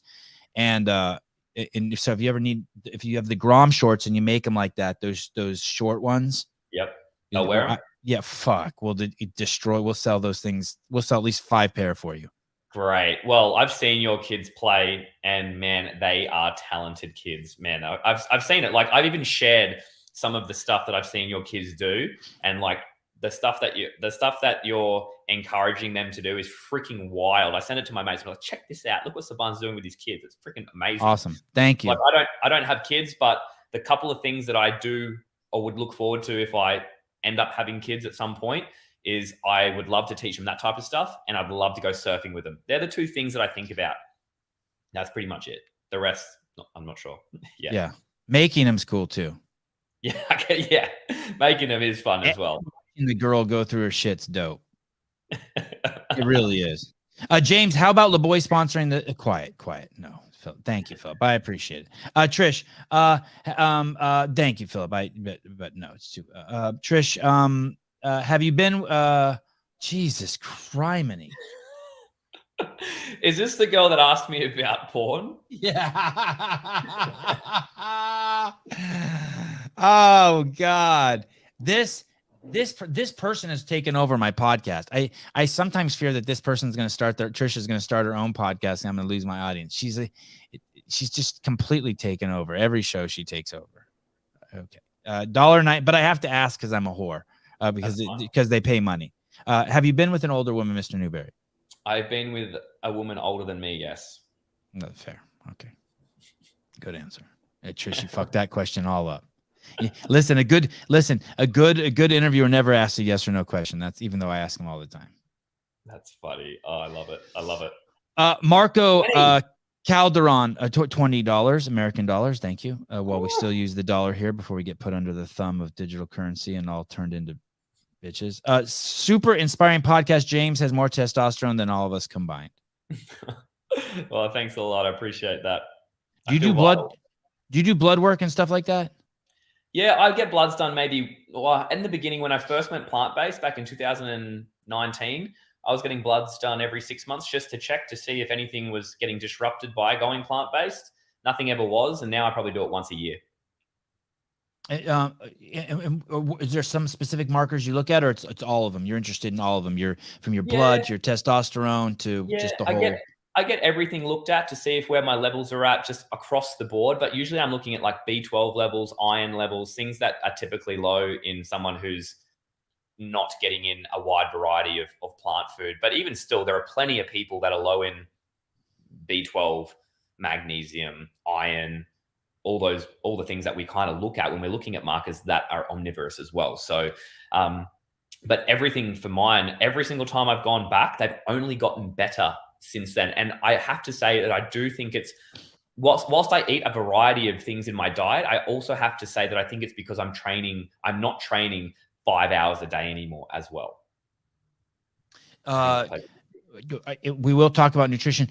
Newbury is the Danielle Brandon of the male CF athletes. It's so crazy you said that, because I don't bug Danielle Brandon very often because I don't want to use up my fucking Danielle Brandon equity. But I'm going to show you this this video. While I was researching James today, I actually saw this Instagram post and I sent this to Danielle. It's so crazy. It's fucking crazy, Scott, that you said this. I'm like, and basically I was telling Danielle, like, you got to do this. Just steal this shit.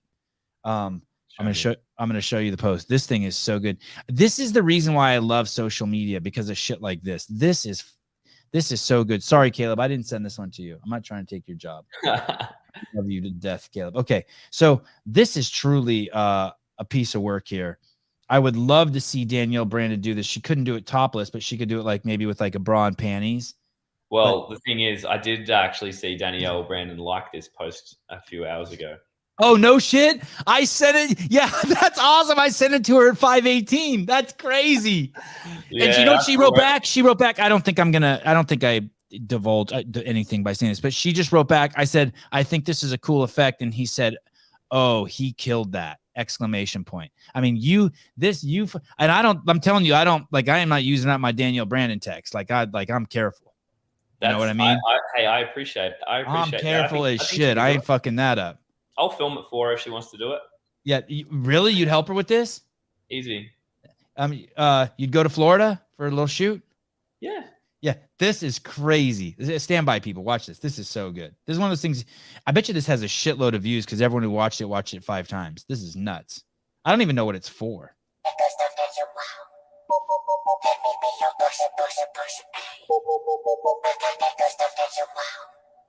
Probably getting in trouble for using this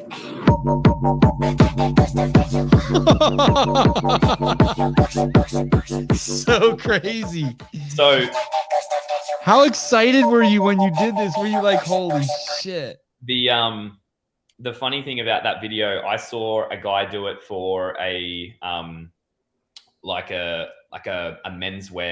menswear brand, and I sent it to my mate. You can see I've tagged Vakey on the side. So I said, yeah, that's a cool dude. I never met him, but he's a cool dude. He's a legend. He's like the best, and he lives about 10 minutes from me here on the Gold Coast. Wow. And I messaged Vakey and I sent it to him. I said, hey mate, you reckon you could do this for me? And he's just like, yeah, dude, come over to my house now. And so I went over there and he filmed it in his house and he edited it all on the spot. We had it done and dusted less than 15 minutes. Oh man, everything that guy has is nice. Look how nice and clean his house is. Yeah, he's the one who's throwing the clothing at me when I'm doing this. And it's edited perfect to the music too. Yeah, he did it a wild job. Oh, this was great. You must have been ecstatic. Look at even Maddie. You got the fucking great Maddie Sturt saying, wow, this is great. Yeah, this is crazy. Yeah, good job. Yeah, thank you. I've got actually a couple of more coming that are pretty wild too that I've saved in my bank. So typically like you, I like social media for the creativity of this type of stuff too. And I do enjoy it for that aspect. And anytime I see something that I get that feeling from, I save it and I send it to Vakey and say, we need to do this. There's a couple that I've got coming up that are going to look really rad. What's that dude's story? You know what's funny is I cannot get out of my head that he's Australian. Whenever I see him, I just picture him being in South Africa. Yeah, he's South African. Oh, that's why. Okay. Yeah, he is. Yeah, okay. So he's a South African that lived in New Zealand for a lot of time and then now is living on the Gold Coast. But he's been here for a long time now on the Gold Coast. But yeah, he's South African heritage. Yeah, he seems like a cool dude. I used to think he was older than me. Now I realize he's not. Vakey's the best. He's like one of my favorite people. He's like my biggest supporter ever. Oh, that's awesome. Yeah, he's a classy guy. And he's actually really fit too. He moves so well. He owned CrossFit gyms as well back in the day. He looks fit as shit. Yeah, he's super fit. And he's probably one of the nicest guys you will ever have the chance to interact with. So nice. Will do anything for you. And just always in a good mood. Always. Let me see if I hold on one second here. Let me see. I probably shouldn't blow my load here. I probably need this later on to go to the bathroom. Okay, here we go. You ready? Okay, here we go. Honestly, there's a lot of great people in our space that do awesome things, but as far as I'm concerned, I think Sevan is the best in the business when it comes to podcasting, when it comes to bringing out the best out of the athletes, when it comes to setting the athletes at ease and getting some real honesty and some real unique answers from them. So, man, he's going to love this. But he really is the Joe Rogan of CrossFit. He's going to love me saying that.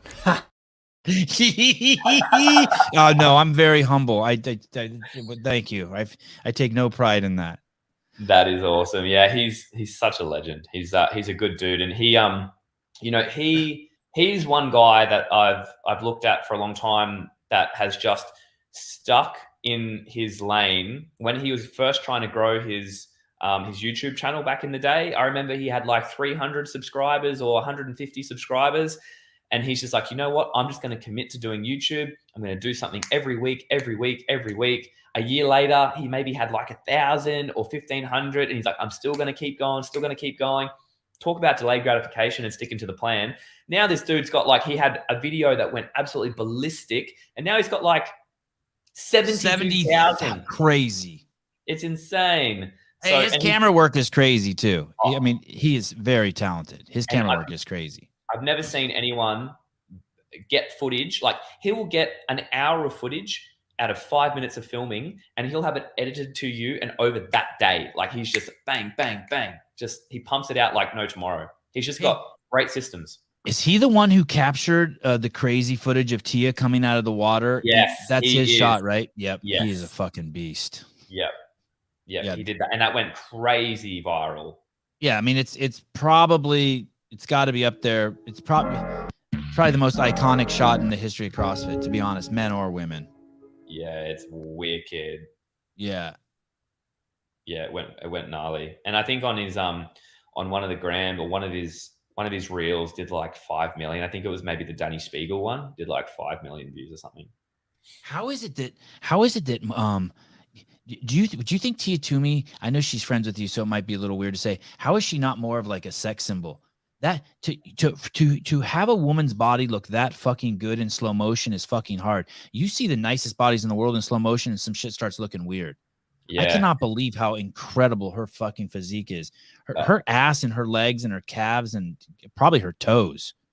She's like a Greek goddess. Yeah, she's got everything in the right spots. Like her. Yeah. I guess that's a better way of saying it. All the shit's in the right spots and the right dimensions. The ratios. Yeah, exactly. Yeah, those ratios are good. Head's not too big.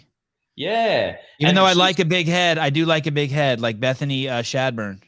Oh, you too? She's hot. You don't like a big head? What about Gal? Hey, I've got an open mind to anything. Like I'll never say no until I've tried everything. So I've actually never really taken notice of head size to before. It hasn't been on my. Well, it will be now. Look at Wonder Woman, Gal Gadot. Yeah, has she got a big head? Fucking watermelon. Yeah, okay. Two basketballs. Okay, I do think Gal Gadot is very attractive. Yeah. She needs to work out a little bit. She needs more pull-ups. Yeah, I do agree. She's quite thin. Oh shit, here we go. Pace yourself. I haven't even read this yet. Trish for $4.99. Hi Trish, good evening. Nice to see you back. If a 67-year-old woman asked you out on a date, would you rather go surfing, horseback riding, or a hot dog eating contest? I would 100% take surfing. All right. Thank you. Thank you, Trish, for your in-depth God, I feel like there's something big coming. I feel it too. I feel like there's something big coming. It stopped, Ken. Sevi, but she doesn't have a big head. Stop. No one asked your opinion. No one asked your opinion. Okay. You have not eaten an animal has not died for you. You've not directly. When's the last time you put a dead animal in your mouth? The last time, 2019. You have not put a dead animal in your mouth since then. No, but there hasn't. I accidentally ran over. I've told two things in the last handful of years. They were both accidents. I ran over a rabbit. Yeah. On a driving trip, and I hit a bird. Driving. Oh, do you know what kind of bird? It was a small bird, but yeah, they were the two things in the last few years. But aside from that, a lot of people will probably come out of the woodwork saying that lots of bugs, lots of small rodents get killed in the processing of plant material. But yeah, I was going to go straight there. I was going to try to one up. You'd be like, listen, motherfucker, you know how many gophers died for that broccoli you ate? I was going to go straight there. It's the thing. I guess the only combative statement I can put up on the table for that is that there's a difference between driving down the street and seeing a dog cross the road and aiming for it, or hitting it by accident. You know, there's two different things. We're trying to minimize, or even worse, being drunk. And being drunk and hitting the dog is the same as hitting the dog on purpose, and in a way, it's there's some negligence. You're not being negligent with your animal killing. Yeah, no.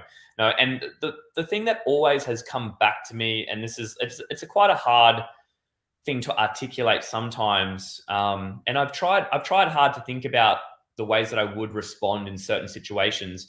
But the one thing that always comes back to me, and the thing that sits well with me, is if I can do all of the things that make me happy, fire me up, all of the tasks that I require to do that make me feel fulfilled, all of the events, feeling strong, hitting PRs, going to the CrossFit regionals, going and doing Ironmans, jumping out of planes, surfing, doing all those things, waking up in the morning and feeling a spark to get after the day and feeling vital every day. If I can do it without being part of the process of killing an animal or making it suffer or being a part of that system, why not? That's it. That's all it is for me. Why not? I remember being somewhere with Greg Glassman one time, and they were talking about being vegan versus being carnivore, and this person was just talking about how stupid it was to be vegan, and they thought Greg was going to have their back, and Greg immediately said, dude, I would fucking do if I thought that I could eat healthy without ever hurting another animal for the rest of my life, I would do it. And I it just seems I had this guy on the show. He was a pro-life guy. He goes around and talks to people about not having abortions. And I just think, even though I'm a pro-choice guy, I'm just like, God, that's such a noble fucking.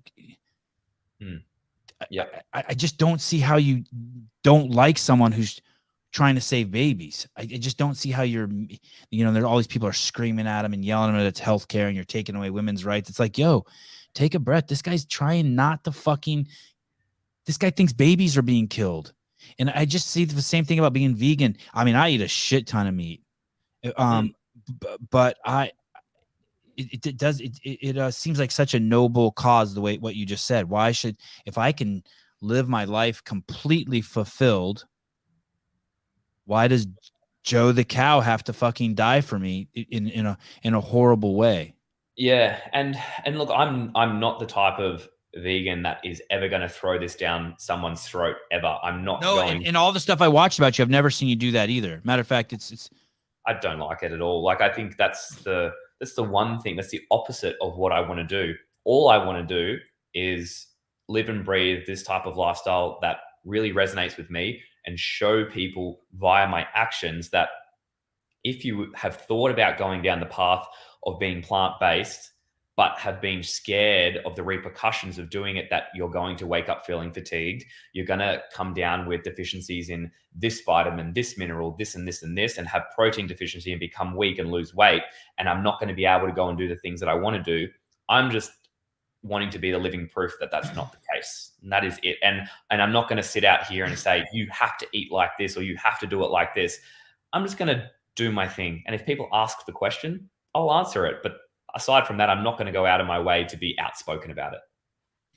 I want to ask you this question about pesticides in a second, because it's something that I've been thinking about a lot lately. But I wanted to, I had this guy on here named Chris Wark. He wrote a book, Chris Beat Cancer. Do you know who that is? Okay. And he had stage 4 colon cancer, and he went completely plant-based and cured himself. And when I tried to talk to him about his diet, he goes, hey, the diet's really secondary. The thing about curing cancer is removing stress from your life. And I had Don Fall on here, the current CEO of CrossFit, and he was generous enough to share a story about his wife having cancer. This is a great guy, Chris Beat Cancer. And he started doing CrossFit, I think, in the last couple of years too. I'm going to give him a follow, Chris Beat Cancer. Yeah, he's cool. He says a lot of cool shit. And look how nice his skin is. He's not a young man. He's glowing. Yeah, he's like a 40-year-old guy. And then we had Don Fallon here, and I think he was generous enough to share that his wife had cancer, and removing stress was vital to her healing. That being said, I'd like to also show you this citizen of Australia named Anthony Chaffee. Okay. Maybe we had him on the show. This guy swears on meat and all the people it's healed, like it's cured people of like rheumatoid arthritis, all sorts of autoimmune diseases. This guy is yoked out of his fucking mind, and he only eats a steak with almost nothing else every night. As much steak as he wants every night. He just eats one meal. Yeah, right. Interesting. And you should see this guy's body. He's a fucking brick shithouse. I wonder if there's a picture of his body. Well, there's this chick, and yeah, there he is. Oh, wow. Yeah. Yeah, great rig. So, no, I mean him. Yeah. Oh, sorry, him. Yeah, fair enough. Yeah, he's good too. Do you so any thoughts on this? I mean, I personally can eat just 10 pounds of raw broccoli, radishes. Yeah. I'm a human, but I could eat anything. I'm just a dumpster. Yeah, I can just eat onions. I'm happy to eat stuff. But there's these people like would you say what you're doing is extreme or no? No, I don't think it's extreme at all. But eating just a steak every day at 6 is, I guess maybe it's the opposite of extreme. I don't know. Yeah, it's kind of the opposite. But I feel like the one thing that I think about a lot, and this is going down the path that you just mentioned before with Chris Beat Cancer, is removing stress. I feel like plays such a significant role in how well we operate as humans. And this always comes back to the gut microbiome. If we're supplying ourselves with brilliant food, luscious food, lots of variety, or we're just taking out a lot of the shit that we eat on a day-to-day basis, a lot of the crap, a lot of the processed stuff, a lot of the things that are wreaking havoc, we could take all of that away. But again, if we are in a really chronic, stressful environment, we are not going to thrive. I don't believe it has to be a holistic approach. You could have the opposite of that. You could eat whatever you like, or you could have, to a degree, whatever you like, but you could be surrounded by beautiful people. You could be getting sunlight every day. You could be doing things that make you feel fulfilled. You might be getting brilliant sleep, and you're nailing all these other things, but your diet isn't quite on point. You might just be in a great position and you just may never get sick. You know what I mean? I feel like there's two ways around it. And I'm not saying that I don't know the ins and outs of what a carnivore diet can do to you long term. I'm not a nutritionist or anything like that. It's just my own personal experience is what I talk about. I would, however, love to see, what, the stool samples look like, what the gut bacteria looks like, what the microbiota test would look like. I would love, just because I'm fascinated by it and I'm curious. I don't know the ins and outs of it, but I feel like if you can link in wholesome, whole food, like eat whole food as much as possible, mainly plants, like lots of different varieties of plants, you can tie that into a good training and exercise regime, something that you're going to stick to. Same with the plants, or same with the diet that you're doing. And then you can intertwine that into the people that you hang around, intertwine that into the way that you operate in your day-to-day sleep patterns, and then make sure you're doing things that give you purpose, that make you feel happy. You can do all those things. You are going to be combating and fighting against aging, disease, viruses, all those things to the best of your ability. And it's always about doing the things to the best of your ability. And I feel like if whatever that may be, each to their own. But for me, I found that one thing that does resonate with me is causing as little harm as possible to other beings on the planet. And that includes all the animals. Are you religious at all? No.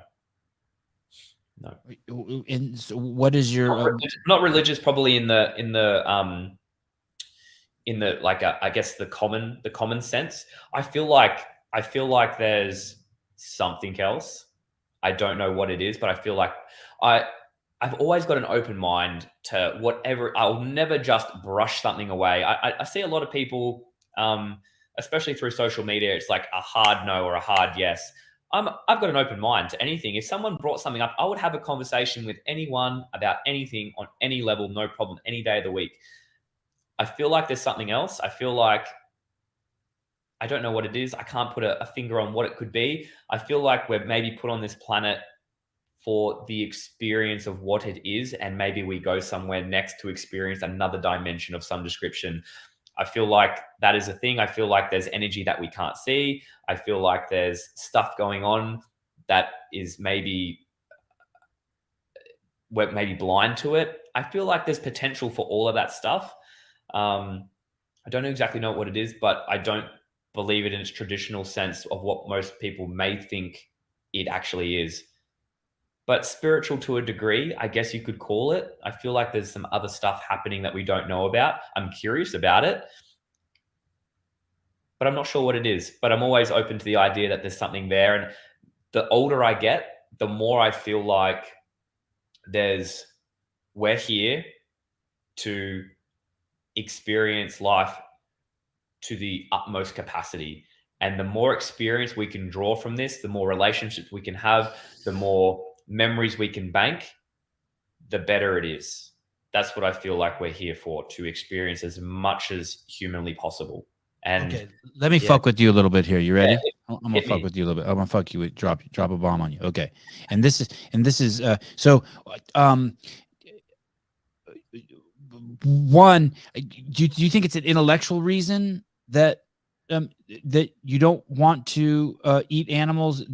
You don't want them to suffer for you, or do you think it is an emotional reason, or some other reason? Is it because you cry when you were 7 years old when your dog died, and it makes you sad when you watch people pull fish? You're at the fishing pier and you see a guy pull a fish and drop it on the pier, and the fish is flopping, and you're looking at his eyes, and you don't like the way that feels?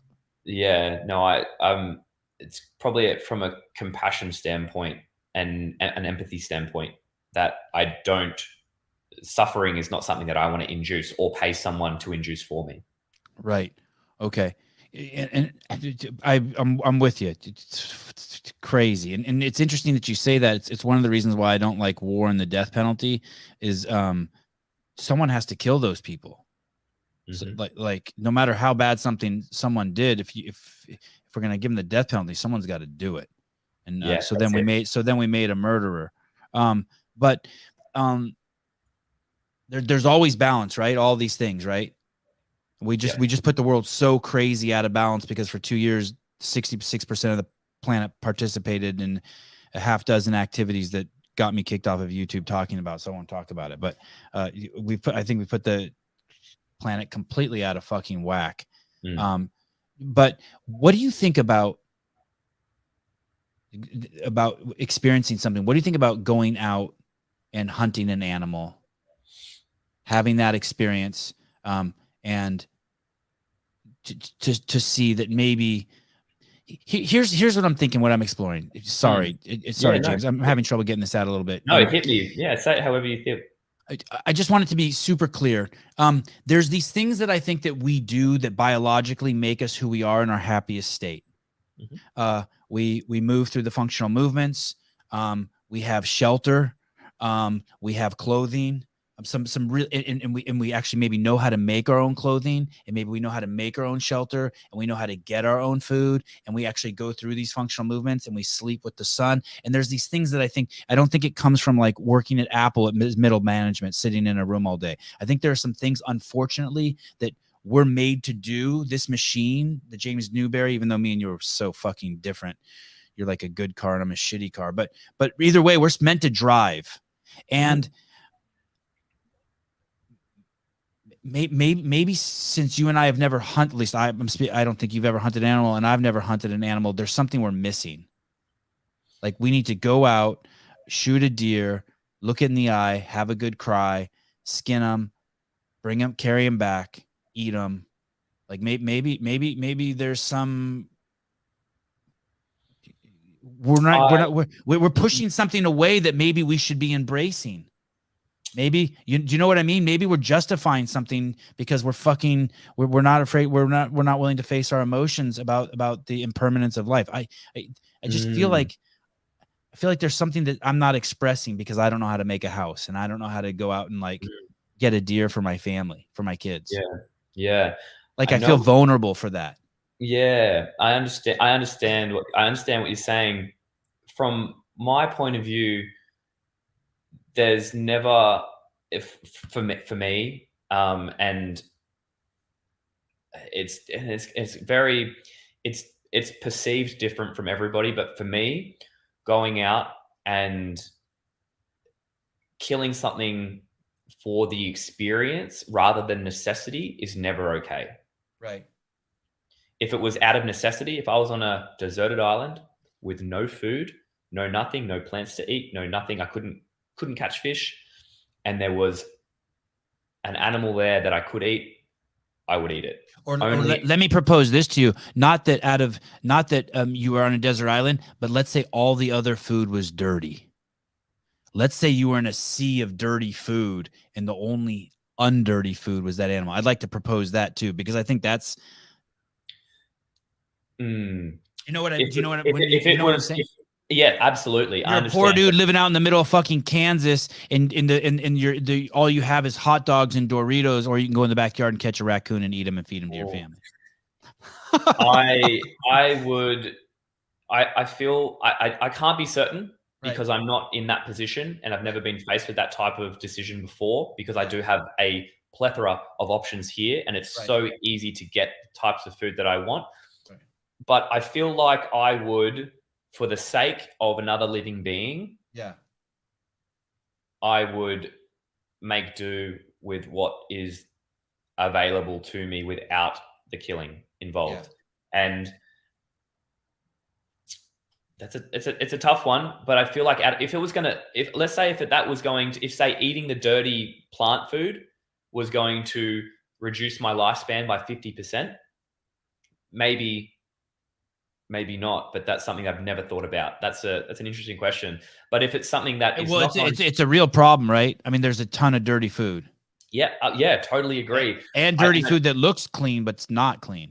Yeah, 100%. I do agree. And I feel like that's probably where our society is at, to a point where we need to start looking at practices that we can implement to be better at what we're doing, and to also not look past what can be done out of convenience or laziness, or not wanting to, pick up a shovel and dig some dirt and plant some trees and plant some vegetables and some fruit.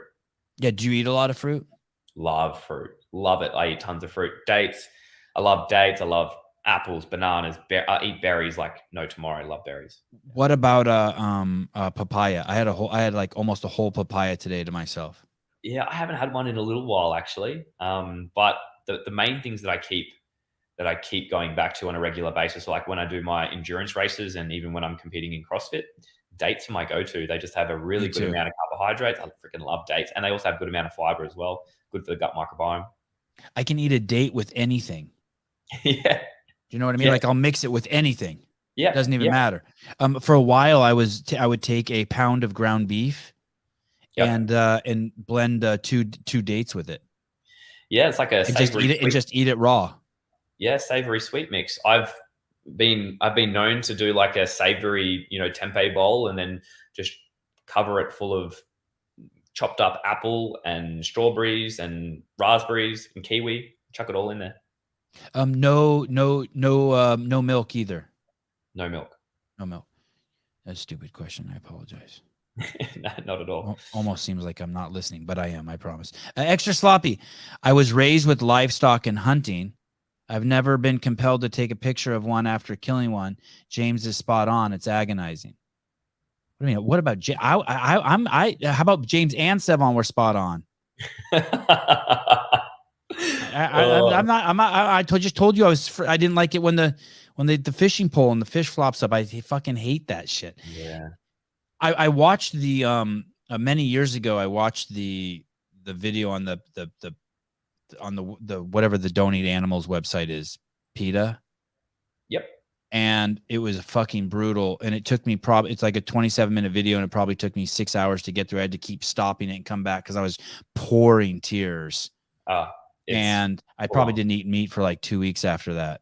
Yeah, it was nuts. It's pretty full on, and that's what really triggers me when there's sushi. What about sushi? Sushi, fish? Yeah. No. Okay. No.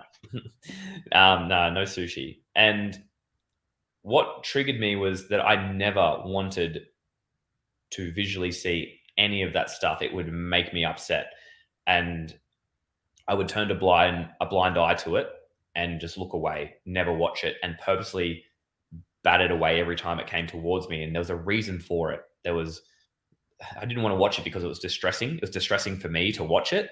But imagine how distressing it is for the animal that has to go through it. It's just not worth it. It's not. And especially when it's not out of necessity, like we do not need it to do all the cool things that we want to do. And if it comes down to a taste factor, your taste, in my opinion, and I don't put my opinion out there that much when it comes to this stuff because I know it's never going to hit home the way it should. And I feel like my efforts are better spent elsewhere, and showcasing how you can do it. But taste should never override the right for a being to live peacefully and happily and without being tortured and feeling fear and feeling that sadness and being stripped away from its calf moments after it's born. All that type of stuff. I just doesn't sit well with me. And when it doesn't sit well with me to the point where it makes me shake, then I know that there's something underlying for me, and that's what resonates with me, and that sits in my values at a very high priority. And so that's why I know that it's not right for me to do it. And how do you not judge other people? How do you not do that? You think you could marry? You think you could be with a woman who eats meat? Yeah. Yeah. I don't feel like, I've been in a position before where that was what I grew up with. I ate meat growing up. I drank milk growing up. I just didn't know the ins and outs. And I didn't also understand myself enough at the same time. I didn't understand the reason as to why, like, I got sad, or why I cried when my mouse died when I was 10 years old, or why I felt so bad about seeing animals suffering, or all that type of stuff. I didn't know myself enough at the time. And I also am empathetic to the fact that not everybody has gone through a thought process or a situation that triggered that in me. Some people might do it at 15. Some people might do it at 25. I did mine at 27 or 28. Some people might not do it until they're 50. And maybe they never do it. And that is not for me to judge at all. So no, I could for sure. And I would never be an overbearing, oh, you shouldn't be eating that. I'm never like that. It's, each to their own, and people are all on their own journeys at any one time. And I can't dictate where someone sits in their journey. That's pretty amazing. It's pretty amazing that you don't judge other people for it. My wife was a vegan. She would get pretty much, she'd want to throw up if around the smell of bacon. Right. And then she got pregnant. And we went out one time and she ordered a hamburger. Oh, wow. And I was just sitting there being like, wow, this is crazy. Yeah, wow. Yeah, and then she just started just craving meat like crazy, and she just went with it. Well, you never see, I don't know the ins and outs of the biology to this degree. Me neither. And I'm not saying, by the way, just so you know, I'm not saying to justify it. I'm just sharing a story at all. Yeah, no, of course. And like there might be, like, I'm just spitballing here, and this could be true, could be absolute rubbish.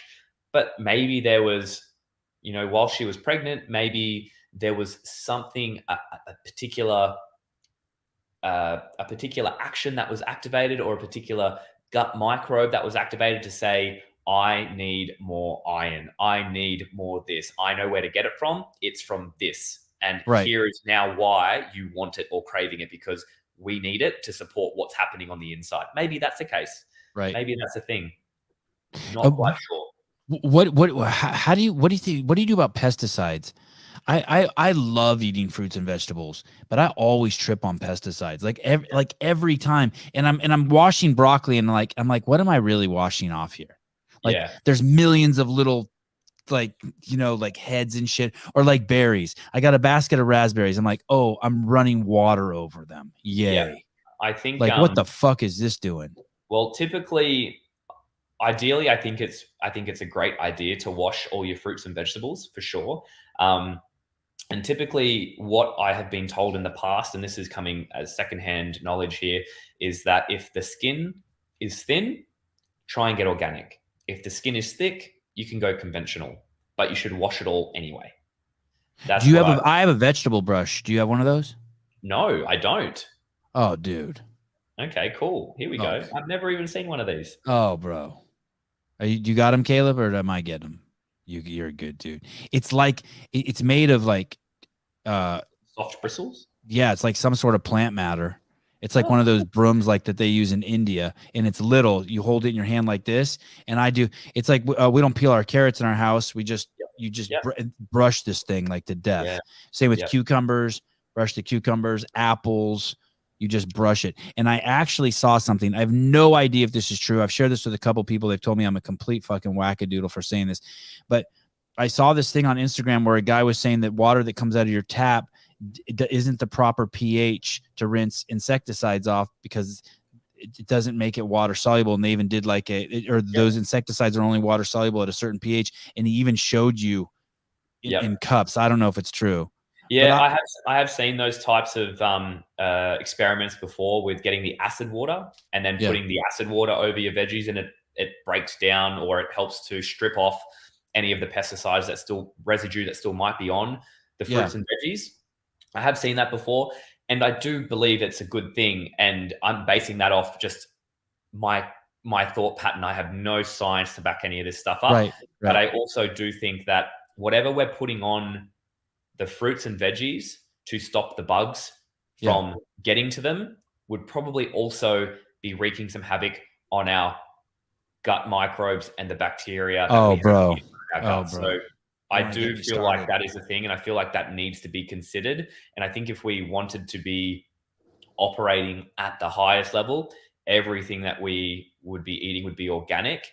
And now I know people will come out of the woodwork and say, they're fucking idiots. They don't know. What's the viability of this? It's going to cost this much more, blah, blah, blah, blah, blah. I understand. No. Ideally, we're probably all growing our own stuff in our backyard doing it biodynamically of some description. I'm definitely not in agriculture. I don't know these things, but putting pesticides that are going to keep bugs away from stuff and we're ingesting it, I don't know. It just doesn't sit well with me. Go on. I can't believe I'm going to tell the story. This is the story I told. I'm going to be very careful. They kicked me off of YouTube. Right after the American Civil War, it was late 1860s. There was a shortage of cotton, and so Americans were looking for other ways to get fiber. So they started bringing caterpillars that spin silk over from Europe to the United States. They brought this one called the gypsy moth, and what they do is they take the cocoon and then they boil it in water. You probably don't like that because then the butterfly dies, but bear with me. And then they take it, when they boil it in water, the cocoon turns into one long string. And they were trying to breed the perfect moth that would make the perfect cocoon that would make the perfect thread. When they did that, those moths got exposed to the United States. And in 1890, there was a gypsy moth, and it started destroying everything in the United States. And so from 1890 to 1952, they sprayed arsenic and lead and DDT on all the fruits and vegetables in this country, and it was mandatory by law, by the order of the U.S. government. And if you want to read what that did, there's a book called The Moth and the Iron Lung. And all the fucking lies that we've been told about like crazy shit. Yeah. And it just happened again in 2020. Again. On the world stage, we watched it. Just the same fucking trick happened, and society fell for it. It's crazy. This is the book. I highly recommend this book, dude. This book is amazing. But unfortunately, it made me a little paranoid about fruits and vegetables. Crazy book. Yeah, and that's the thing is, Look at someone's like, see you in a week, Sevan. I'm gonna get kicked off again. Hey, I was careful. I didn't. Hey, listen. If you WHO guidelines are my preferred. World Health Organization. I get all your nutritional and medical advice from there. Thank you. yes, good save. Thank you. Oh, that's awesome. And the 49ers are my favorite team. That's what I call it, the 49ers. Yeah. Okay. So, but that is, I'm glad you said that. So basically, my dad told me that at a young age. If it kills them, it kills you. Like if you're spraying raid in your house to get rid of ants, like you're breathing that shit into. And it's all over your bench tops, and you're touching it, and you're touching that, you're touching your face, and it's like it's a transfer effect. And whilst a lot of people will be like, "Hey, I'm too busy to worry about this type of stuff," it's like, okay, it doesn't have to be a worry. You just don't have to do it. Right. Like that's. I'm not asking you to do something. I'm asking you to stop doing something. Yeah, asking you to do less. Do you use soap? No. It was interesting. There's this friend of mine, Andrew Hiller, and when I look at him, he's so like fastidious and clean and like perfect. And then I was talking to him the other day. He comes on the podcast a lot. This guy says he doesn't use soap. Then I had Hunter McIntyre on here the other day, and I said something about soap. He's like, I don't use soap either. I can't believe there's so many people. I don't use really soap either, even though I like lather. I don't use shampoo, but I do use some I like lathering my pubes and my armpit. But you don't use any of that? You don't even use a bar of like some sort of like just like no hippie shit? No, I've got some hippie stuff for my dreads because a lot of sweat gets stuck in here. So I do wash my dreads on a regular basis, but it's just a local. It's like a local plant mix, organic plant mix one. So it's not what you would get from the shops, but I don't use soap. I haven't used soap. I don't use deodorant. I actually created deodorant's stupid. Yeah, I don't do deodorant. I created a like a plant-based cologne. It's a balm with my brother. It's actually supposed to be getting launched later this year. But it's just a completely plant-based, chemical-free, nothing synthetic or artificial. It literally just comes from ground up plants, and you just rub it on, and it's almost like an essential oil to a degree, but it doesn't have any nasties in it. So I was like, oh, if I ever want to smell ultra nice rather than just smelling, I kind of smell neutral. I don't smell like anything really ever.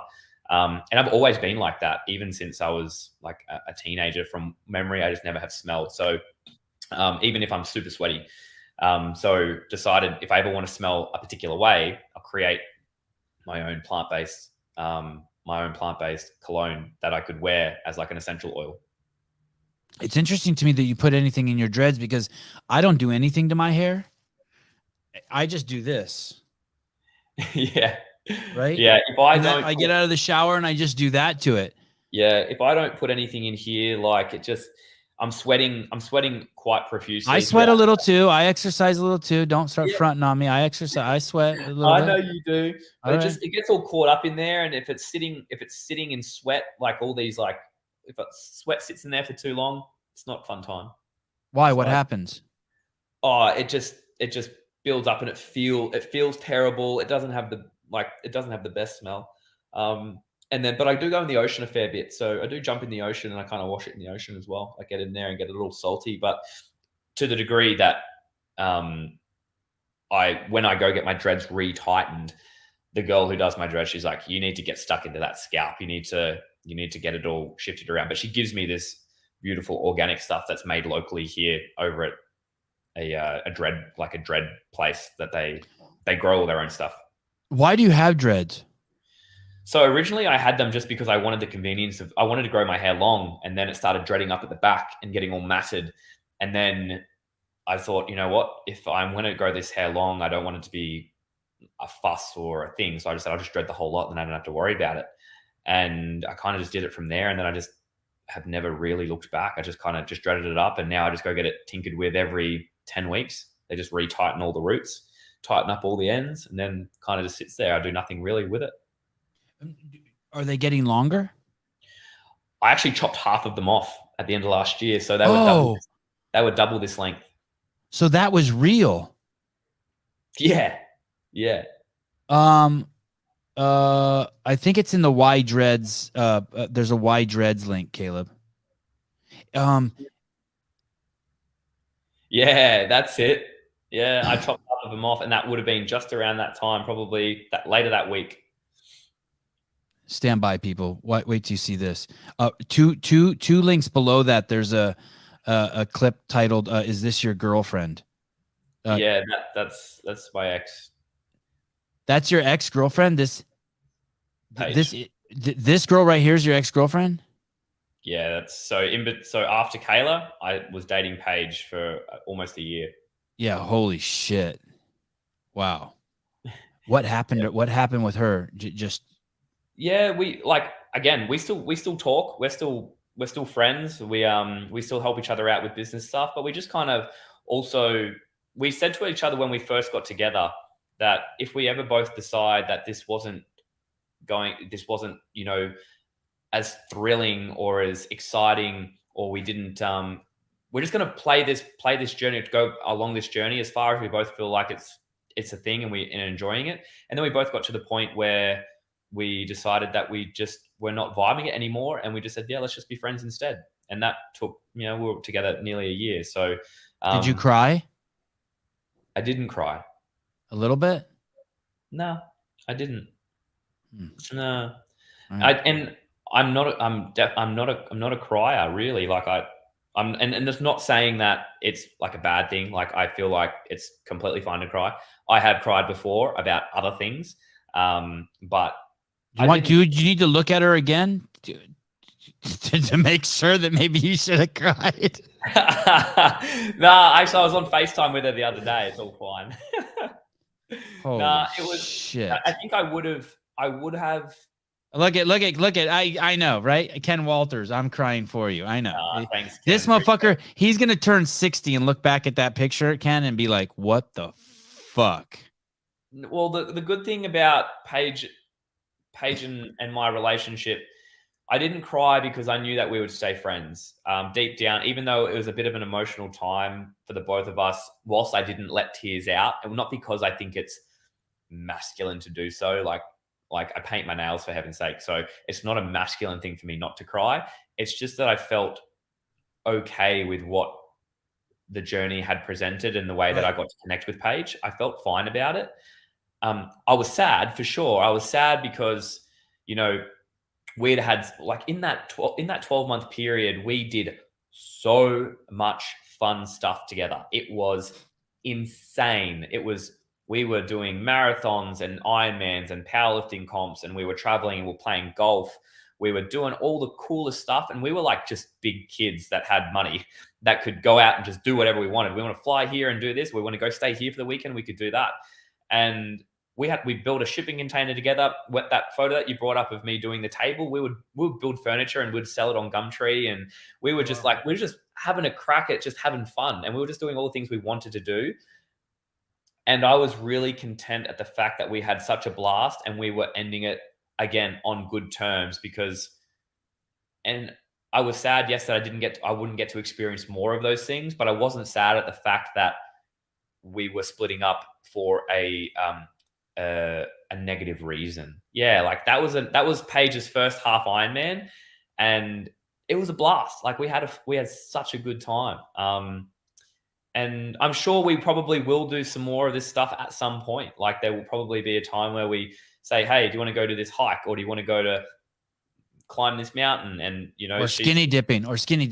Yeah, and she'd probably be down for that too. Like she's also a very beautiful person who has a great moral compass and also loves to have fun.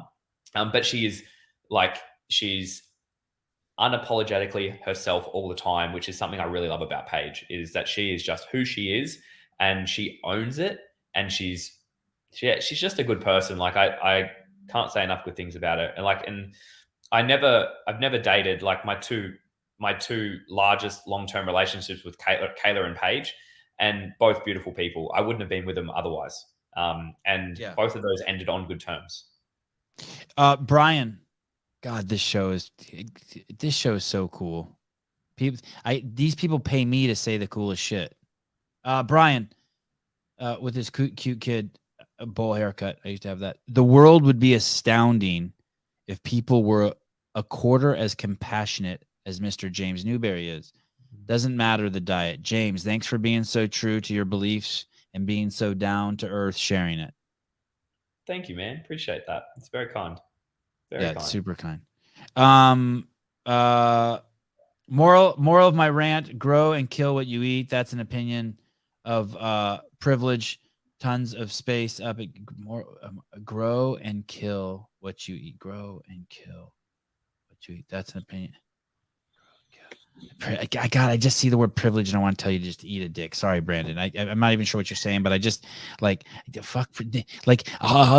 Biden was privileged. His fucking teeth are rotting out of his mouth because he smoked crack. It's like there's no one. Jay-Z wasn't privileged and he's a fucking billionaire. Like, what the fuck does privilege mean? I just hate the word. Yeah. Yeah. How about he had a good dad? I'll go with that. You had a good dad. You had a good mom and dad. Yeah. Yeah. Right. Is that fair? You had a good mom and dad? Oh, I had a great mom and dad. They were awesome. Honestly, couldn't have asked. They are awesome. Not are. Yeah. Oh, they are. Yeah, They're the best. They're the freaking best. I can't. Everyone says, everybody does say, well, most people say I just had just the best upbringing, had the best parents, and I couldn't ask for any better parents. Brandon Graham, you missed the whole rant. Okay, I apologize. I take that back. Sorry. You're right. I don't even know what you were talking about. I'm sorry. I apologize. I'm not perfect. I have a little. I used to be a libtard. There's a little wokeness in me. I'm sorry. I still get triggered. I haven't reached full enlightenment yet. So that's funny. I'm working on it. Arginine is 2020. Now it's citrulline. It's the second time I've heard it. Hunter was on here telling me about citrulline, and I learned about citrulline from your Instagram. Yeah. And citrulline is the precursor to arginine. Yeah. And for some reason, you want the precursor instead of the. From what my explanation has been about this and what Matt has described to me, and Matt's the guru when it comes to biology, science, all of the cool stuff surrounding amino acids, surrounding gut microbiome, surrounding postbiotics, and all of that type of stuff. Citrulline is like the middleman between arginine and glutamine. And we have a good store of our glutamine around in our gut lining. We also have the ability to convert citrulline down the path that if it wants to replenish it and convert into glutamine to do that job, or it can go down the path to go to arginine. If we just load up on arginine, we're only supplying the arginine factor, whereas we have the ability to do both if we have citrulline, so it can work as a vasodilator, or it can go down the path to helping the gut lining replenish its glutamine stores. So it's kind of a funky thing. But the thing is with citrulline, it's probably better taken on a smaller dose on a daily basis than a huge, massive dose to promote that vasodilation or that pump that you're kind of looking for when you're going into the gym. Yes, you can probably get it out of 5 to 7 grams of citrulline if you want to dose it down today and go to the gym and get a huge pump going. But a small dose on a daily basis will just make sure that you're in check on both sides of the spectrum. Do you notice the pump from citrulline? The idea, so I don't take a lot of citrulline. So on a regular basis, I'm probably doing no more than say 1,500 milligrams. So not a lot, but a day. Yeah, a day. Yeah. And reason being is because I'm looking for performance. And if I get too much pump, then it slows down my ability to exercise. I don't want to get pumped when I'm doing a CrossFit workout. I don't want to get pumped when I'm going for a run because it'll inhibit how I move and how I function. So the idea is, for a bodybuilder is to get pumped, to swell the muscle, to expand that fascia, and to like engorge that muscle area. Whereas for a CrossFitter, we want free flowing muscles that don't get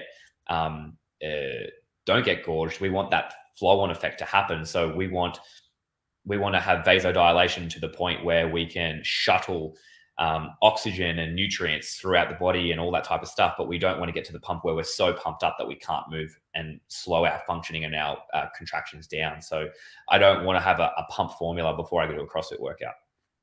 You can take a big dose of arginine and just get a raging hard on. Yeah. Raging. I have seen that too. Yeah. Raging. And the funny thing about that it's crazy. The funny thing about that as well, I feel like arginine kind of smells like sperm at the same time. Have you ever smelt that? I haven't smelt it, but it tastes fucking horrible because I just take it in powder form. Smell it next time. Okay. Smell it. What is semen? Semen, I do know what the smell of semen. Semen smells kind of bleachy to me, right? It's bleachy smell. And arginine smells the same. Oh, interesting. How are you on time? Mate, I'm great. We're Saturday here, and I'm cruising. I've got nothing. I'm here for you guys as long as you need. Okay. I'm going to play I think I'm going to play like a 55-second where is that? Do you know where that thing is, Caleb, where it's a 55-second clip where I get made fun of? I think you made it, maybe. Okay. I'm going to use the restroom, take a quick pee break, 55 seconds. We'll be right back with James Newbury. What is with this guy, you know? If Howard Stern and Joe Rogan had a baby, you'd be looking at him. Remember, the people were live, so don't start picking your nose or pull your dick out or anything crazy like that. And this is why this is the greatest show on the internet, because there's a comment here that says a lot of pre-cum, and then right after there's a comment that says it's so sad. Let's go back to hand jobs. People without their names, and they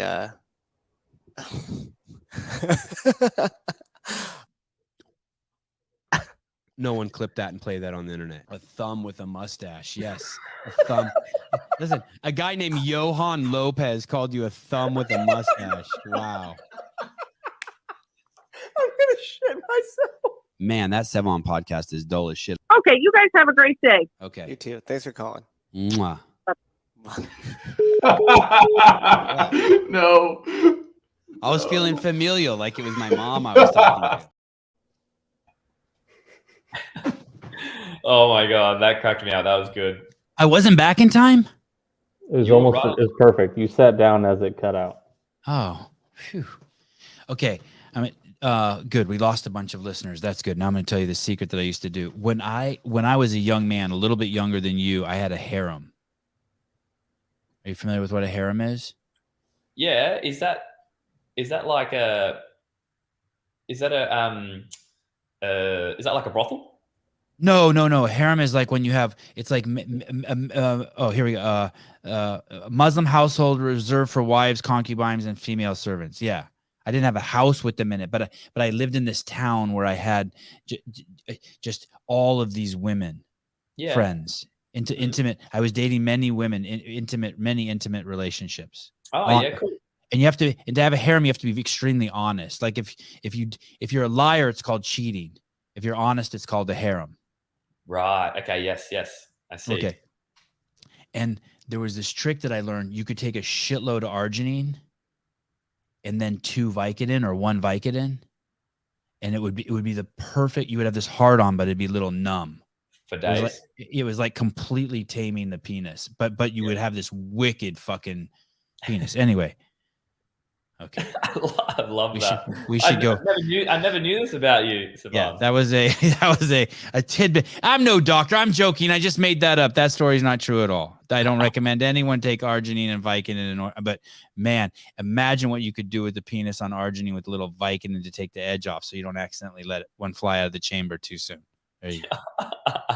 There you go. I love it. I love it. There's a bit of a pharmacist in my day. Okay, let's do lactic acid for dummies, if you don't mind. Sure. Yeah. So go ahead. So, what is lactic acid? I always just think of it as it's just I'm burning, like I'm doing something. It starts to burn. Yeah. So, we actually recently had Dr. Mike Todorovich. He's got a very large YouTube channel. It's called Dr. Mike, and he's also got a mate who they basically talk about biology, talk about the mechanics of how the body works. He's also a lecturer at the local university here on the Gold Coast. And he's been talking about, he could probably actually have he's got one of his clips on his Instagram. It talks about the lactate pathway, pyruvate, Krebs cycle type stuff. And so what we once thought was the process, or what was inhibiting our muscle contraction, was a buildup of lactic acid, or lactate. It's usually interchangeably used, lactate and lactic acid. But what we're finding is that lactate is produced to pick up the other So when we go down the Krebs cycle and that pyruvate system, byproducts are created. One of those byproducts is lactate. And so as we want to recycle and reuse that lactate comes up to pick up all of these hydrogen ions that are built up, which is typically what is inhibiting the muscle contraction, picks them up, scavenges them, and then takes them back to the start of the pyruvate system to basically, it's like a redox pathway that reuses the burnt fuel or the leftover fuel. So instead of it being an inhibitor, it actually might be a good thing. So for years and years and years, we thought buffering the lactate or figuring out a way to buffer the lactic acid by using things like bicarb might have been somewhat of a bad thing, or something that is inhibiting our ability to recycle this byproduct that comes out of the Krebs cycle. So what we're looking at now is how can we invigorate our cells to generate and to recycle that waste product faster and faster and faster? What is going to elicit a better response or a faster process of this happening? So we're looking at lots of ways that we can do it. And you've probably heard of the gut-brain axis. Like what we're figuring out as well these days is that there is such connection between gut muscle axis, gut fat axis, gut hormone axis. All these different axes all come from the gut. And we also have this mucosa lining around basically all the interior of our body, and that mucosa lining is surrounded and filled with anaerobe microbes as well, which are lactate. Like, so they feed on the lactate or the burnt fuel. So let me ask you this really quick. Sorry. So is lactic acid made? Is it a byproduct of mitochondria? Yeah, it's a byproduct of the process in the pyruvate system. So that mitochondria, you probably know that as the powerhouse of the cell, or that's that little engine of the cell. It's that battery pack in there. Right. So our ability for the mitochondria to generate energy, that's the process that has to go down for it to generate energy. So for us, if we can figure out ways to increase, so every time we exercise, we bring upon a response. That hormesis response to the exercise is letting our mitochondria adapt to the triggers that we have stimulated. So if we go for a 10K run and we're creating energy through a particular pathway, maybe we're using predominantly our aerobic system, our ability to recycle energy becomes more efficient because our mitochondria is adapting to the stimulus, and it might be creating more mitochondria through mitochondrial biogenesis, or we might be creating more surface area on the inside the mitochondria to hold and store more energy. So the more surface area we have, the more energy we can produce. So every time we are exposed to a stress, whether that's an acute stress like training stress, or whether it's a hunger fasting stress, or whether it's a heat stress, a cold stress, all these adaptations, all these stimuluses create adaptations for us to become accustomed with. And every time we tap into that type of stress, we're eliciting a response. And some of these responses are dealing with CO2 better, building up CO2 tolerance from exercise or nasal breathing or breath work of some description. And also these types of things we're looking at as like, okay, now that we've got this stress adaptation, how can we make the response, or how can we make the process of dealing with this type of stuff more efficient for us? The reason why I asked if it was a byproduct of the mitochondria is I wonder if what you eat then matters on that recycling process, because I think quality of food, quality of sugars for sure, kinds of sugar definitely affect the mitochondria. I wonder. I do agree. And the reason I agree is because everything that we consume has to be digested. And when it's digested, we either utilize some of those nutrients, some of those prebiotic fibers, those things that are being digested. They're being digested by microbes down the line, whether we're digesting them through our own biological enzymes, or whether they're prebiotic fibers that have to be digested by the microbes. Every time we do that, they're triggering a response. So that response would be a postbiotic. It could be a butyrate. It could be a propionate. It could be all these different postbiotics. Those postbiotics could be, the process of making more B12, or could be the process of making more branched chain amino acids. But every time we do this, we're also eliciting a response from our epigenetic expression. So we either are turning genes on or turning them off. And from what we can see, eating shitty food produces a poor epigenetic expression, which is what makes you overweight, and what makes you less fit, and what makes you susceptible to disease and viruses. Every time that we have... Oh, did you hear that last part, people? Anyway, go on. So if we can supply ourselves with good quality food that have an abundance of polyphenols, phytonutrients, quality chemicals along the way. So every food that we eat has an abundance of a particular thing, and either you've got good stuff, you've got bad stuff. And what we have seen, the good stuff elicits a better response inside the body. And this is what I always say to people, to keep it super simple, because again, I'm not an expert in this by any means. I have people that are experts in it, and I rely on them for this type of information. But anyone who wants to get great performance out of their body and who wants to be the top tier in the world, the top 1% in whatever the field that they're in, be as healthy as you can, and you will probably be able to achieve that result better. Aside from looking outside the spectrums of, PEDs, which I don't recommend or implore. Like, I just don't think I would not sacrifice years off my life for a gold medal in anything. It's not something that I would want to do or risk in doing. But I think this is a compliment in your country. What a sick cunt. So much knowledge, right? That's a compliment in Australian talk, right? Yeah, that's a very good. I feel I'm humbled. Yeah. All right. Yeah. I like so all this chemical process takes place in the mitochondria. Hey, tell me this, because you lost me a little bit, but tell me this, is it a misnomer to say you have lactic acid buildup then? Is that not correct? Is that really something that doesn't happen? Is it right away absorbed? That's actually a very good question. I probably couldn't give you I couldn't give you an accurate answer to that. I know someone who could. I know someone who could tell you, but I would dare say that there would be a buildup of lactate or lactic acid that may not be being recycled as quickly as what you would need. But I believe the effect or the pain that you feel, or those receptors, I believe it's called nociception. And that pain that you feel, that burning sensation in your legs when you're doing repetitive squats on a regular basis, like you're doing, you're repping out, I don't know, or deadlifts, for instance. Let's look at Jackie or Fran. Let's say you're repping out thrusters and you're doing Fran. That burning sensation, I believe, is a buildup of the hydrogen ions at the end of the process. Refers to central nervous system. Yeah, perception. Yeah. Yeah. So the notion of stimuli, it's either it's a perception of we've actually been pricked with something, or it's something that is an underlying stimuli that's not actually, like a knife digging in or something like that. So go ahead. So I feel like it's not it might be a combination, could actually be a combination of both lactate buildup and also the hydrogen ion buildup inside the muscles that are giving you that perception of that burning feeling. A person that would know this back to front is Mike Todorovich. He is one of the smartest dudes I've ever spoken to. Is that the Fibia? Is that your Fibia partner?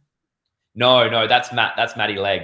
Oh. And Matt is absolutely genius when it comes to the chemicals inside all of these amazing herb. Yeah, that's Dr. Mike T. He's a legend, and he's so smart. So, like, if you look at some of his videos, they're freaking awesome. Does he speak English? Yeah, he does. Okay, great. Yeah, I'm gonna have to follow him right now. He does some awesome stuff. Okay, that's the only criteria that you have to be on the show. Let me see. Dr. Mike.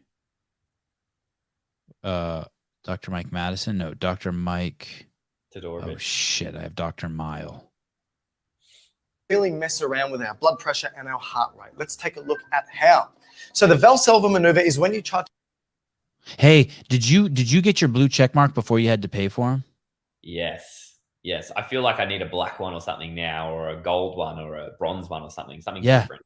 I fucking love it that you can buy them now, because I just feel like it's undermining everyone who had one beforehand. Yeah, right. Yeah, and if you're like a real stickler for it, you'd be skyrocketed. I was just like, oh well, everyone that I was like, wow, there are so many blue ticks sliding into my DMs lately. I'm just like, must be getting popular. And then I was like, oh no, everyone can get one now. Yeah, everyone get one. And I made a post where I was poo-pooing them. I was like saying that, like, hey, it's just clout chasing. But actually, I should probably refine that. If you're actually making money off of your blue check mark, let's say supposedly the blue check mark gives you better access to people because it rises you up in their inbox. It makes your post rise to the top, and it generates your post to come up more. Well, if you have a business, you know what I mean? Let's say you're selling a bathing suit called Le Boys, and you don't have a blue check mark yet, then it makes sense to buy it, I guess, because it pushes it to the front.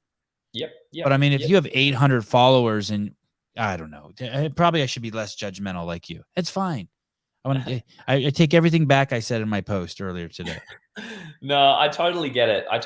But if I was in the position where I didn't have one and getting one would increase my presence for my business, I would get one. Yeah. You've hung out with some amazing people. This picture at the top, it's a picture of you and Chad McKay and Cara Saunders and Tia. This is a crazy picture. Rob Forte. I have not seen that photo in a very long time. That was the first invitational training session that we ever did in 2017, I believe it was, and Chad was the coach.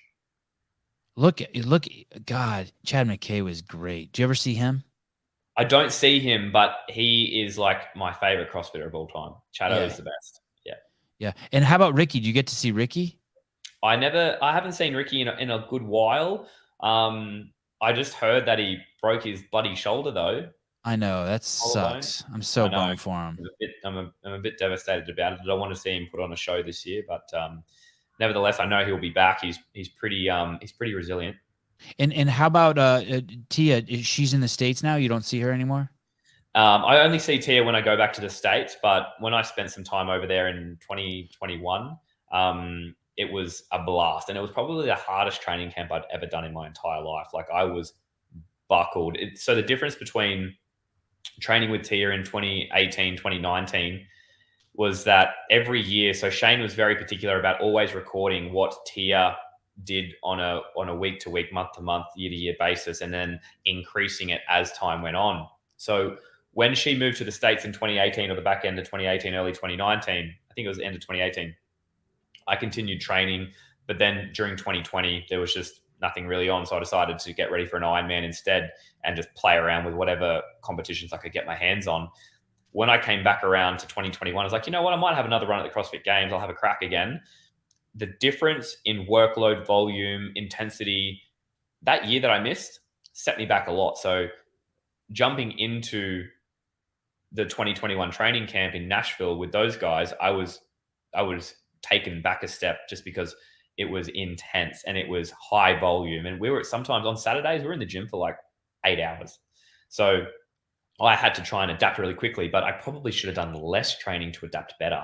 I probably overtrained to a degree and then was underperforming to a degree because I was trying to keep up with what everyone was doing. And I have such FOMO when I see people doing stuff. I can't say no, or I can't formulate an excuse in my head as to why I shouldn't be doing it. I was like, no, I can do it. I can do it. Was that your responsibility? That was you dropped the ball? That's not like a Shane or someone. That's your. No.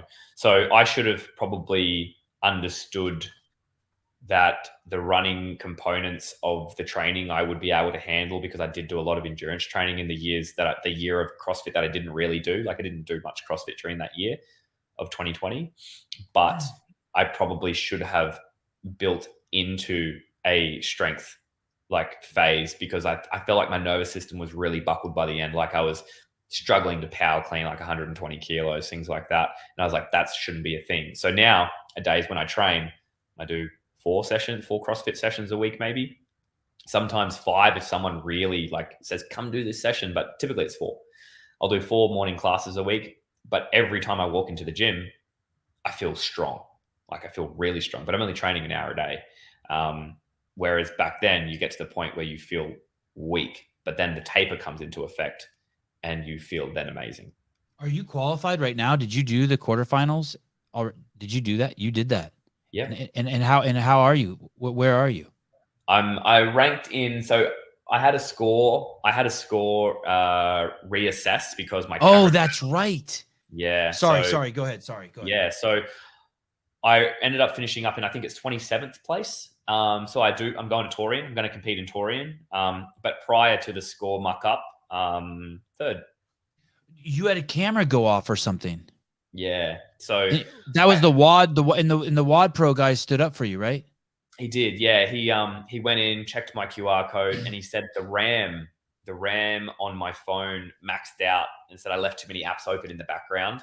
And then from there, I just made sure I put 2 cameras on, because like whilst I'm doing the open, I did the open with no expectations. Did the quarters with no expectations. And if I made it through, yes, I'll compete.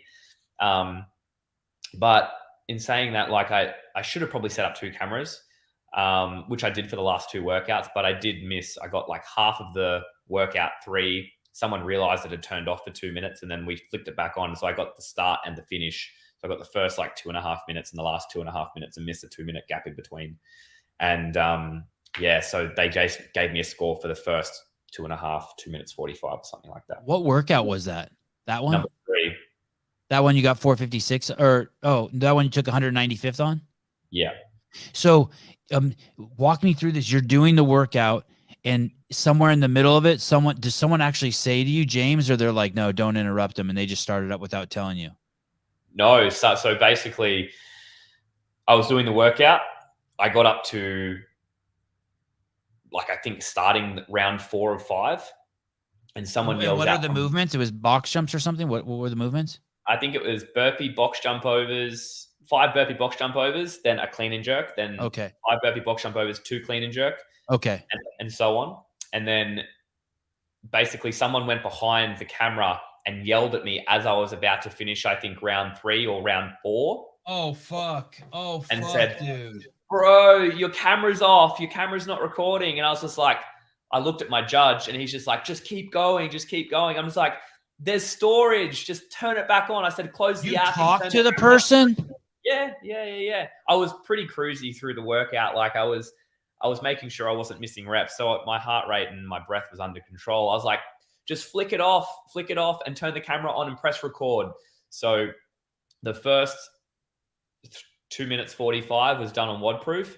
And then the last 2 minutes of the workout was done on just regular recording. So I uploaded them both. And then I just went, and Vakey said it'd be cool if I just did the workout again, just to show people that I did it. And I redid it and beat it by almost a minute in terms of time frame, just to show people that I wasn't making. And when you redid it, it was too late though, right? You couldn't submit it. Yeah, it was like nearly a week. It was 5 days later, 6 days later. What does CrossFit say to you? Here's what I'm thinking. Let me propose this idea to you. That they see it's you. Everyone obviously knows who you are, and they see that you're going to be in 3rd place. You're third best. You would be in 3rd place, but they say, if we give him the penalty, he still gets to go. It's no big deal. So they just gave you the penalty, and you still get to go. Yeah. I guess that's probably the case. What if it would have knocked you into 37th place? I don't think they would have done that to you. But by shit, I don't know. Yeah, I honestly.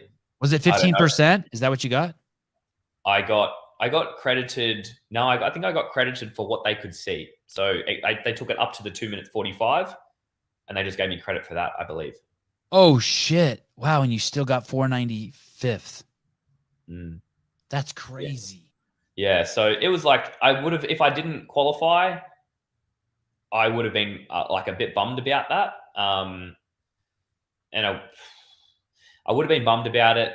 But, if it had been in any other year where I was like gunning for a spot at the games, which I'm not really, like, I'm just competing for fun, literally for fun.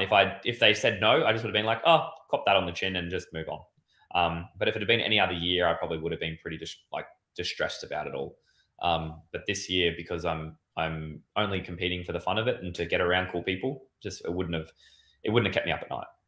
How many dudes go from Australia? 30. No, I'm sorry, to the games. 3. Okay, and you took 3rd place. Who beat you? Was it Jay and Ricky? Oh shit, Ricky's gone. Okay, these FIBA you have FIBA partners? I've got one fiber partner. A FIBA partner. Yeah. Now listen. Has this guy talked to you and tell you to quit being so laissez-faire, that this could increase sales if you get your shit to the games? Like, hey, quit fucking around, dude. Well, Ricky's toast. Jay Crouch, you can get in his head. He's young. He's great, but he's young. You just tell him like, hey, I slept with your wife or something. Throw him off and win the thing. Well, what's required for me in fiber is, like, I do a lot of the organizing of the events. I do a lot of organizing for the podcast. I do a lot of organizing for other bits and pieces. So I'm actually running a fiber stall at the Torian Pro. So I'll be running the stall with a few other people that I'll get help. You from. ain't running shit, dude. Yeah. You be running in lane 6 or whatever the one in the middle is. What are you talking about running a store? So well, I actually did this at Down Under too. So I ran no shit. Yeah, I did it Down Under, and we ended up. It was me, Royce, and the young fella Jack Jeffries. They asked me to jump in the team to fill in for Brandon Swan, and I was running a stall there too. So I would run down, do the work. I said, boys, you got to come grab me when you need me. I'd run down, warm up, go out, do the workout, run back up. And they're just like, people would come past the store and be like, didn't we just see you on the floor? I was just like, yeah, I'm like lactate still to my bloody eyeballs. Yes, I'm still out of breath from the workout just then. But you're literally going to do that at the Torian Pro? Yeah. Fiber's my priority. Fiber. Like I've had. Isn't going to the games though really I mean, it's got. Are you guys going to get a booth at the games? Nah, I couldn't afford it. So we're in a transition period at the moment. So Matt, I'm triggered. I'm triggered by that word transition. We're having some issues here in the States. Please use another word. Okay. So with fiber, so Matt is really passionate about creating really cool raw materials and trademark materials, things like gut matrix, which we put in our fiber product. He really wants to spend time focusing on those types of things where he can create fun and healthy options for postbiotics and other bits and pieces of that nature. I'm really fired up about fiber. So he's going to move more into that direction, and I'm going to move more into taking over fiber moving forward. So fiber is my entire soul and being at the moment, and will be moving forward.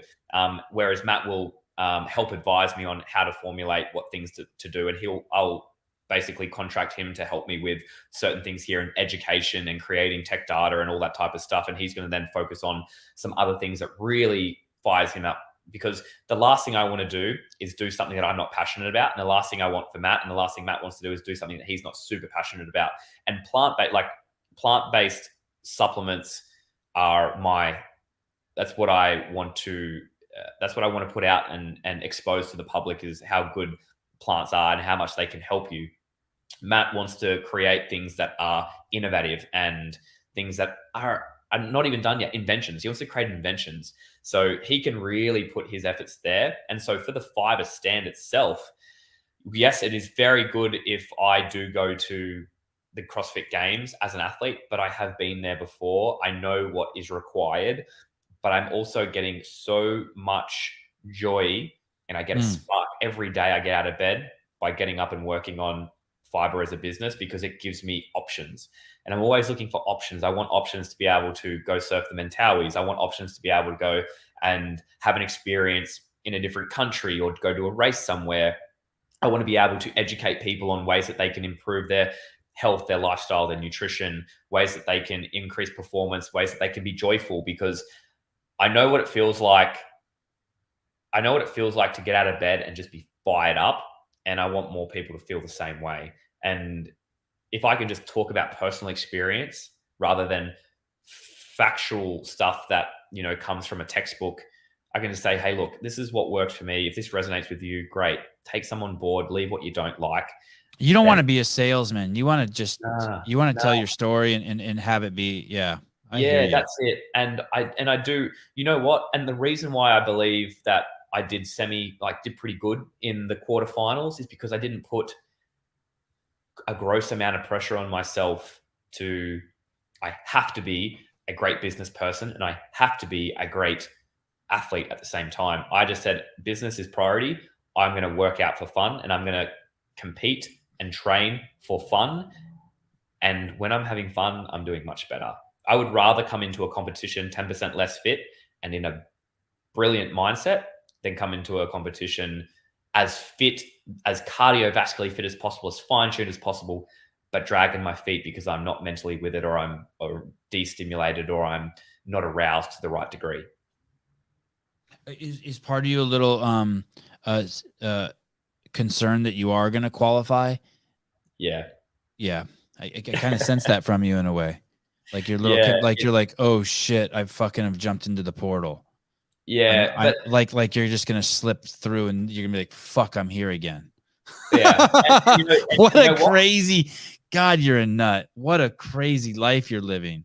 I will embrace it. if that comes up, I will embrace it with two hands. In the start, when someone first asked me, it's like, fuck, James, you could fucking qualify for the CrossFit Games. I was just like, holy shit, I don't think I would take the ticket. I think I would have to give it away because I do not have time. But when I did say that, I was under the pump. And I am under the pump now, but now I'm thinking about it. It's just like, you know what? That would be a cool experience to see how I would juggle that and the type of things I would have to generate out of myself, things that I would have to create. That type of stimulus excites me because I don't know what I would have to do to accomplish both of those things at the same time, but there's only one way to find out. What would you, who are you doing anyone's, oh, you're just doing the affiliate programming that you go to now and supplement with, and you're supplementing with some sprinting. Yeah. And how much do you weigh right now? Same weight, 87 kilos. I have been for my whole CrossFit career. And when you were training with Tia in 2021, when you were there, where did you lived in Nashville, and where did you live? Lived at Tia's house. And wow. And where will you live? Thank you. 191, 192. Thank you, Caleb. 192 pounds. How tall are you? Here we go. 177, 178 on a good day after a back crack. Back crack. And where would you live? Would you go back to Nashville to prep for the games? It depends on where the business was at this point in time. We're about to launch 3 new products at the moment. So the next 3 months is going to be pretty hectic in terms of what is required of me. And I'm traveling so much to try and get the word out there and to get the groundwork happening. So it would all depend on that. But I'd probably try and get out there instead of going out 2.5 months early, or say 10 weeks early like I did last time. I'd probably try and get out there maybe 2 or 3 weeks. 3 weeks would probably be the sweet spot, 2.5 weeks early. And I'd probably try and do most of my training here. But I'm thinking if I did, like, let's just say a miracle happens, planets align and I qualify, I might just get really good at one thing just so I can take out a win in one workout. Oh, that would be cool. Just get really mega good at just one thing, and hopefully, and just, luck of the roll of the dice that pops up at the games and there is a thing. But maybe I just get to become a better runner or something like that. And hopefully I run like a flat stick 10K pops up and I try and take the win. Yeah. I wonder how you would have done it. What you weren't there last year. No. I wonder how you would have done it. That one that Travis Mayer fucking ran away with it when he was running. Was that the Capital? I think it's called. Yeah, I did look at that workout. That is, it's right up my alley. Yeah, it's pretty yummy for you, huh? A lot of people, this is the thing, a lot of people, including myself, it's like, that workout is right up my alley. And then when you're in the spot and you're doing it there on the spot, sometimes it is not up your alley, and you think it from afar because you're comfortable sitting on your couch where there's no stress. It's cool. You got air conditioning on. Oh, I'd crush that workout. And you get there and you're like, oh shit, this is way harder than I expected. So I would also be in that mindset as well, that did look hard and it looked gross, but in terms of a workout situation, that type of stuff is what I would look for in a workout for me. Look at Jack Mosley. Get really good at skipping. Something weird with the jump rope is coming up. Sevan has no clue what 177 is. Just fake it. Did you say 177? Oh, it's centimeters? And yeah, no fucking clue. Yeah. 5'9". 5'9". Thank you. Yeah, now I know, bitch. 5'9", clock. I have a hostile relationship with with my cohort, with my friends here in the chat. Chris Whiteman, he smashed the run at the Torian last year. Yeah. I was actually leading into Torian last year. So Torian's in May. Torian's in May. Prior to that, back in December, I had the powerlifting comp. And then after that, I did no training leading up to Waterpalooza because I was focused on some other things. What does that mean, no training? Like I was just I wasn't doing any CrossFit training. I did 0 CrossFit sessions. Would you still get up at 4:27 and be at the gym by 5:30? No. So this was back before. This was like 2021. How do you not train? Don't you have to sweat every day? Back then I wasn't doing that much. Like now, yes, I do every day. It's a foundational point in my day. But back then I was just doing random stuff. So I was like renovating. I was doing other things. I was surfing. So that, I guess you could call that training if you want. But I think I was maybe squatting like once or twice a week. And then I wasn't doing any Metcons. And then I said to Khan, because Khan asked me to be in the Waterpalooza team with him and Jay Crouch. And then Jay pulled out. And then Matty DeLugos jumped in. And we ended up getting second. And because I was so fearful that I would let the team down, I was just like, boys, I just want you to know that I'm coming. I'll come. I'll compete. I'll be in the team. I'll do it. But I'm just letting you know, I've done no CrossFit for months. Like, I'm not in a fit state. I said, were you sore as shit after that? I was pretty sore. Yeah, I was pretty sore. I was pretty sore by the third day. By that Sunday, I was just like, I think we started having a couple of beers by like 10 a.m. in the morning. But I was like, kind of made me feel good because I was pretty sore. I mean, during the events, you had a few beers. Yeah, because there was a big storm that came through and we thought it was all going to get cancelled. And so we cracked a couple of Coronas and then realized that we're going to still compete, but it was going to be just later on in the day. We thought we were getting cancelled completely, and then it ended up not being the case. Wow. So we ended up, but we were just kind of having celebratory drinks. And then next thing we know, it's like, oh, we're actually going to compete. We've got 2 more events left. It was like that. But so at that point in time, once Waterpalooza finished, I think between the time of Waterpalooza, there we go.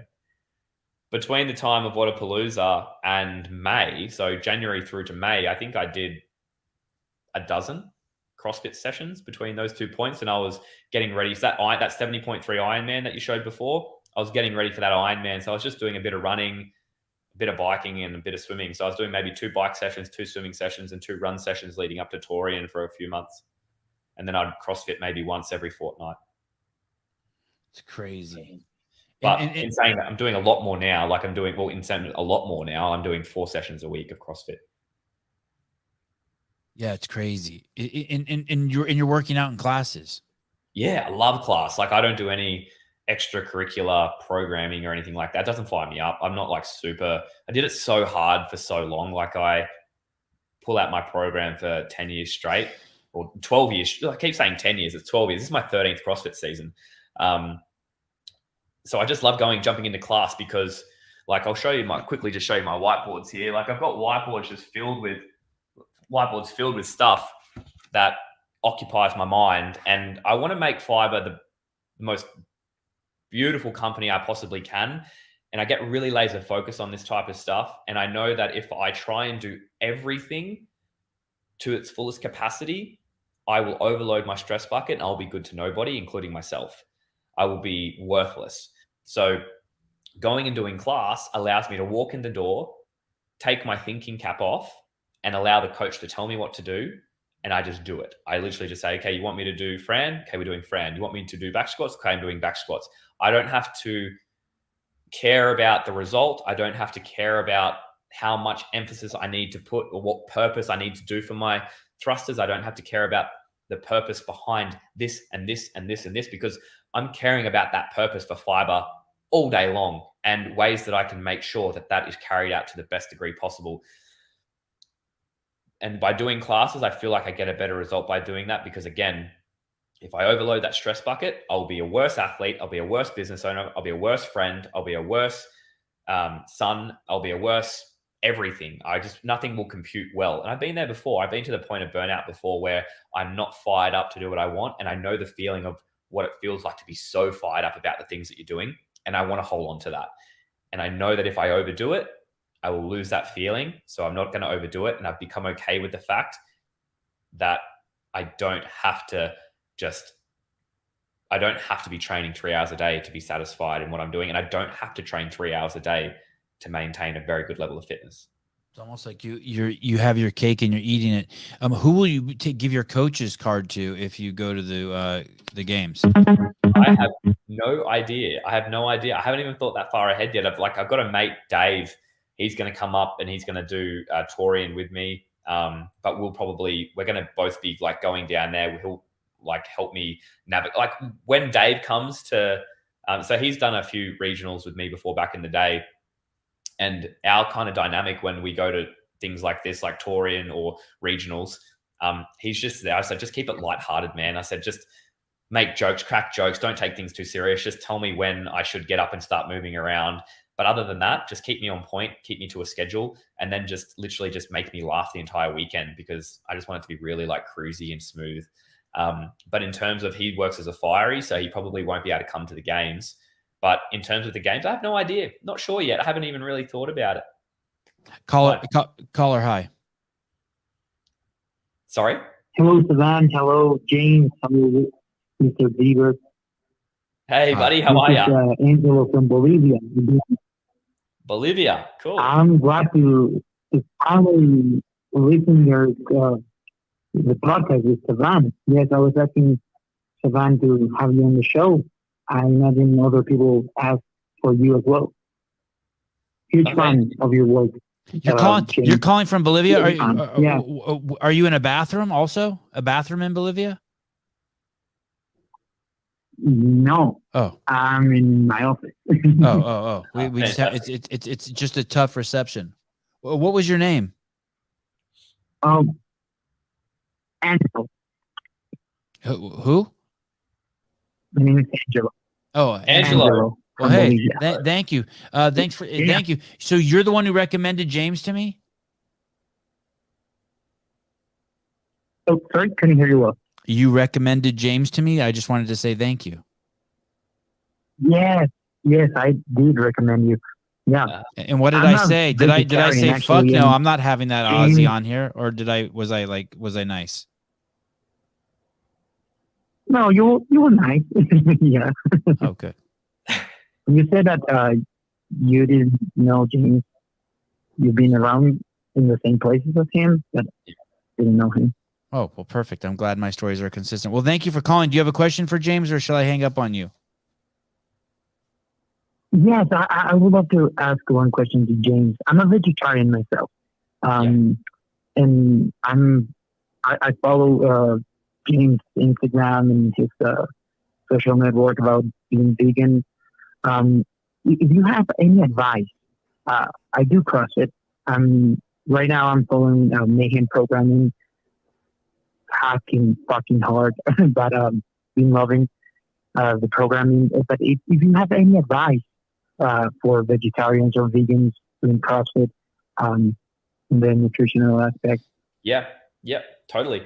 Yeah, mate, for sure. So the most basic part of the nutrition that I like to tell people, because I am not a nutritionist, I'm just going to preface this with, I'm not a nutritionist, a dietitian, or a naturopath. I have no degrees in any of that stuff, but personal feelings as to what has worked for me. Things that I highly recommend is, when you're starting off in a vegetarian, vegan diet, or you're looking to go more plant-based, and you might not even be excluding animal products completely, don't get rid of everything all at once.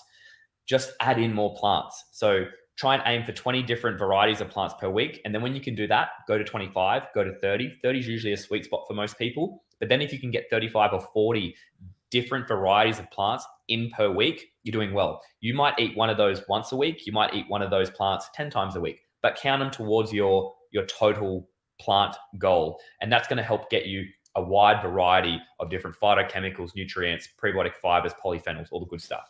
Now, on top of that, I would always recommend people to take care of their macronutrients to a degree. Once you become familiar with how much protein you need, typically for someone who's doing CrossFit and doing CrossFit hard, just take your lean body mass or your goal weight and then times it by, say, 1.8 grams per kilo. From there, once you have set your protein goal, try and hit that on a daily basis, roughly. It doesn't have to be pinpoint. And then after that, be intuitive with your carbohydrates and fats. Your body should tell you when, I feel like I need more fat today. I feel like I need more carbs today. I'm about to go do this CrossFit workout. You're going to need carbohydrates. Once you've got that enveloped and you've got that concise, the other two things that I highly recommend adding into a daily diet is some type of fermented foods. So whether it's kimchi, sauerkraut, or pickled ginger, add in some type of postbiotic fermented food. That is great. The other thing I would recommend adding in on a daily basis is a wide variety of sprouts. Alfalfa sprouts, broccoli sprouts, chickpea sprouts. Get as many different types of sprouts in as you possibly can. Then you're encompassing so much phytochemical goodness, and then you're kind of covering all your bases. And then when you do those 40 different plants, you're going to be getting in a wide variety of colors, fragrances, and pigments. You're getting in your sprouts, which are covering a huge spectrum there too. That's part of the 40. You're getting in some fermented foods. You're covering your macronutrient targets, which is your protein, carbs, and fats. And after that, mate, the rest is kind of just icing on the cake. The rest of it, make sure your hydration is on point. But in terms of navigating a plant-based diet and trying to train hard, focus on those things. You'll do really well. Great question. Thank you. Wow. Oh, thank you, Sevan. Thank you, James. Thank you, Angelo. And good luck with the final. Thank you. Appreciate it. Appreciate it. Ciao. Ciao. Hey, can you get FIBA in the United States? Yeah, I can post it over. So we're posting it over there at the moment, but we're going to be bringing some stock over there in about 6 weeks' time. That'll be actually housed there. So that's one of the things I'm working on at the moment. It's taking up a bit of my time, but at the moment we're trying to get some there. And is there anything in the ingredients that you felt like you had to compromise on? You're like, no, I cannot have that in there. Zero. It is like, I'm so stoked. And whilst it's just a protein, and yes, protein is processed, like a protein powder is a processed ingredient or a processed food. So we talk about trying to eat minimally processed, but I feel like a protein powder is a really good way to bump up your protein and get what you need if you're under the pump. Now, in the ingredients in fiber, we have 8 ingredients. We have organic pea protein, we have watermelon seed, pumpkin seed, sunflower seed protein. They're our 4 protein blends. The reason why we use sunflower seed, pumpkin seed, and watermelon seed, which is a fairly unique blend, is because they have an abundance of leucine, tryptophan, some things that you typically don't get in plant proteins regularly. So we bumped up the amino acid profile there. The other thing that we added in was coconut oil powder that helps with a bit of texture. Another thing we did to add to the texture profile was we gave it an ultra fine milling process. So in that ultra fine milling process, it brings the particle size down. And so once that particle size is brought down, there's less surface tension on the outside of the dehydrated protein molecule. So it hydrates a little bit quicker. So typically if you have plant proteins, they're a little bit grainy, sandy, or chalky.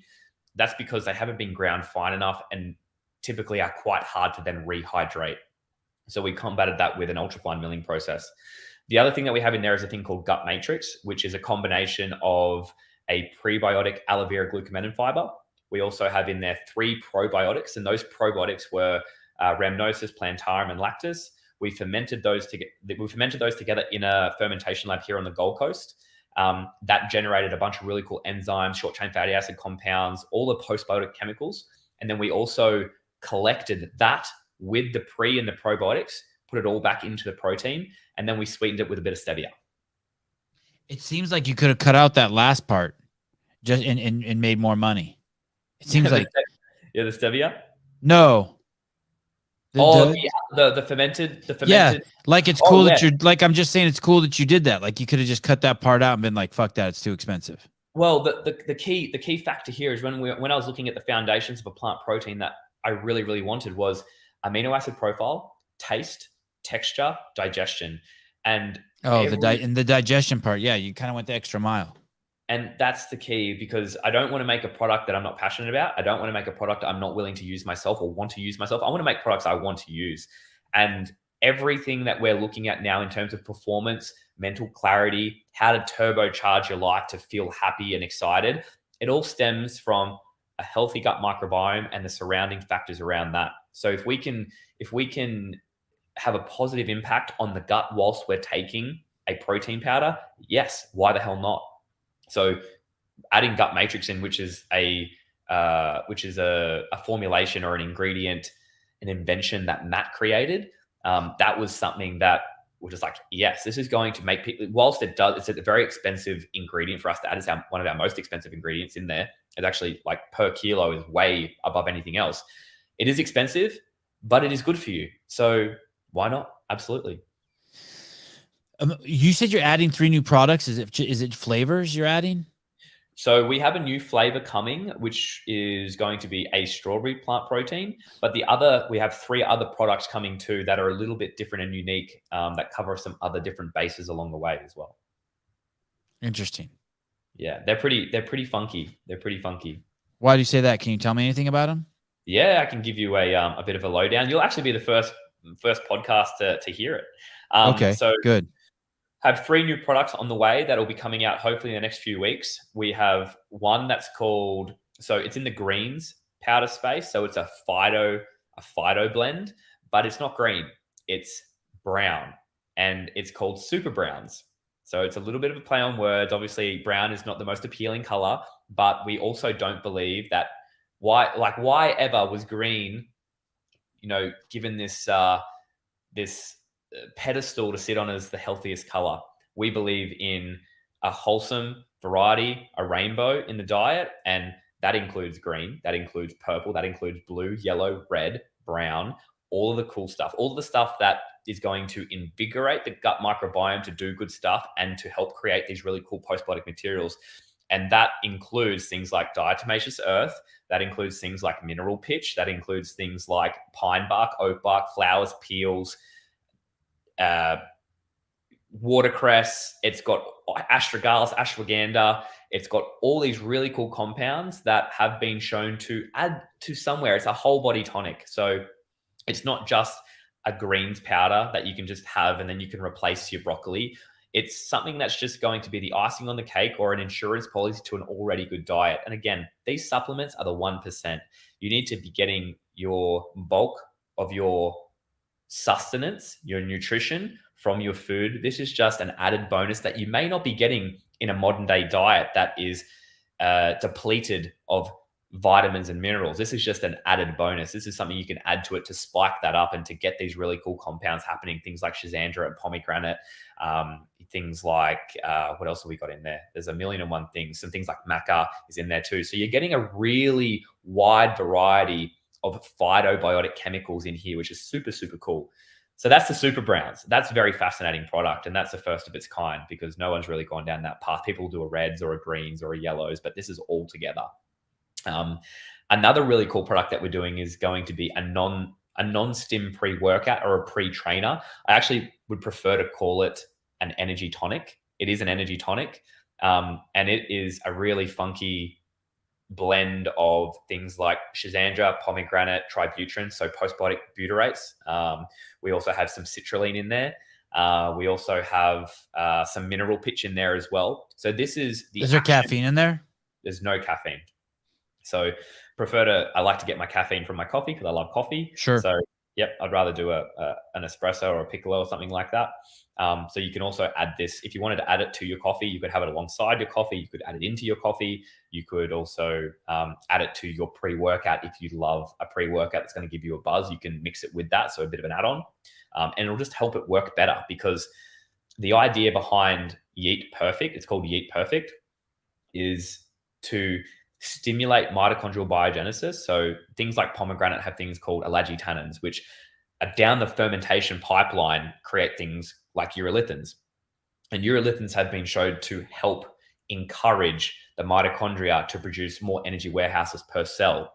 So we're trying to create genuine cellular energy instead of giving you that fake energy feel, just pepping you up on caffeine and making you feel like you're working out really hard and getting fluttery and anxious and all that type of stuff.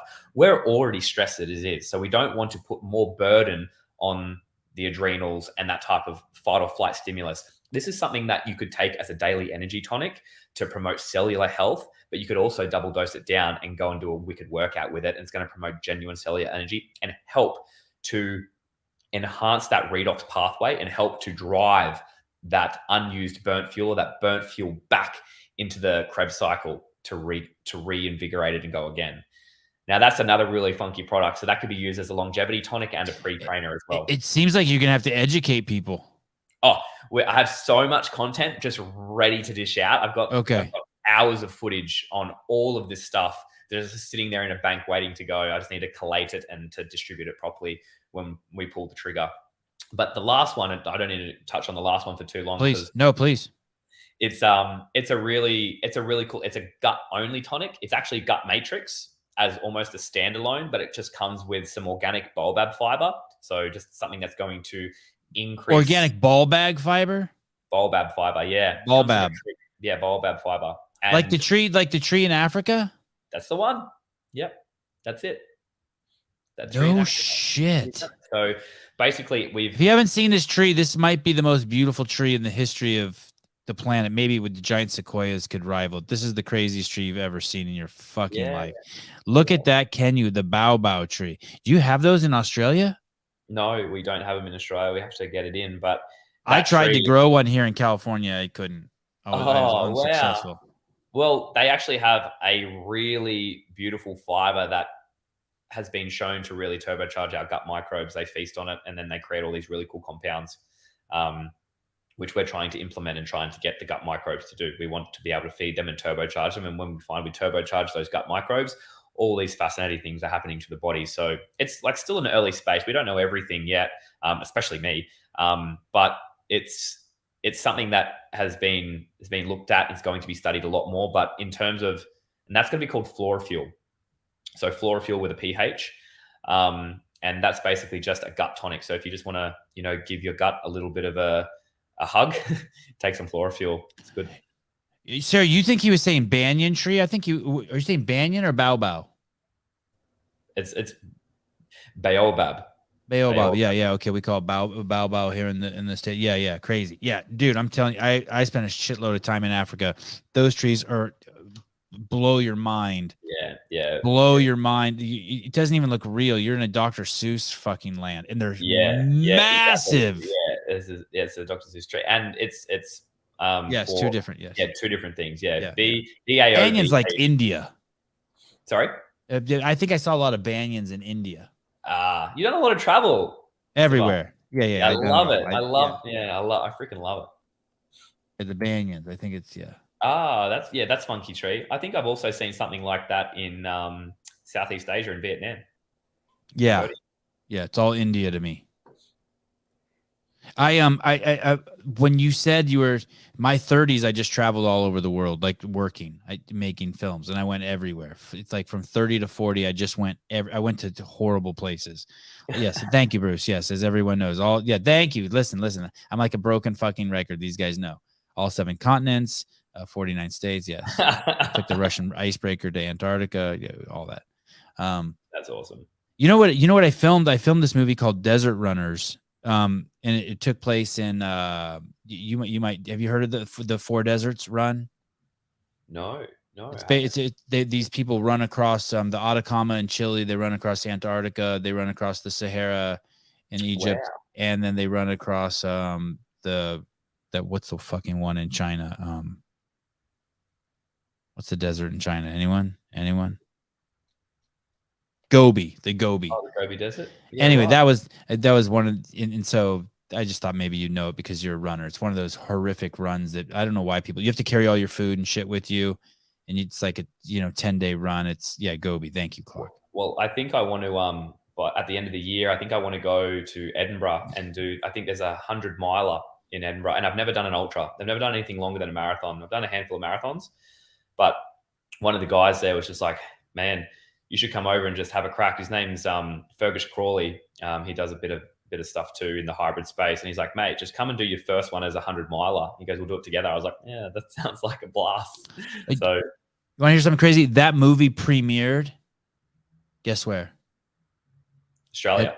Edinburgh. Oh, what? Really? Yeah. Edinburgh Film Festival. Way. Yeah. Crazy. That's cool. Hey, you're always welcome on the show. What a great, how fun to finally meet you. You're a cool dude. Thank you very much. I really appreciate it. I've had such a blast. Like that has gone so quick. I'm looking at the time and I'm just like, wow, that just flew by. So thank you. You said in the call that you're willing to talk about anything and go anywhere, and that's like a bold statement, right? Like you got people like Conor McGregor saying he'll fight anyone, and it's like that's pretty impressive too. But saying you'll talk about anything, and I really feel that from you, and I appreciate that. Oh, no worries. Yeah, I'm always keen for a good chat. Good chinwag. Good chinwag. All right, brother. You have my phone number. As I tell all my favorite guests, which is about half of them. You feel free to text me anytime if there's anything I can ever do for you. If you're ever out west, let's hang out and have a face-to-face chinwag. If you need my exact dosage of arginine and Vicodin, let me know. I'll give you. Great. Hey, I may just need that. Oh, look, Bakey's on board. There he is. There he is. There he is. set aside 3 hours and 15 minutes, mate. You're a little bit late. I gotta get. If you see Wiki, tell him. Just sweet talk him. Tell him it was fun. I'd love to have Wiki on the podcast. I need to make that happen.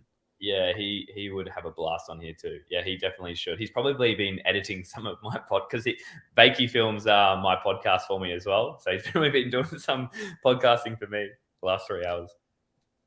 All right, brother. Thank you, and may our paths cross again soon. Absolutely, they will. Thank you guys so much. I really, really appreciate it, and looking forward to catching up in person. Cheers. We'll be watching you do semifinals. No pressure. Let's go. All right. Bye-bye.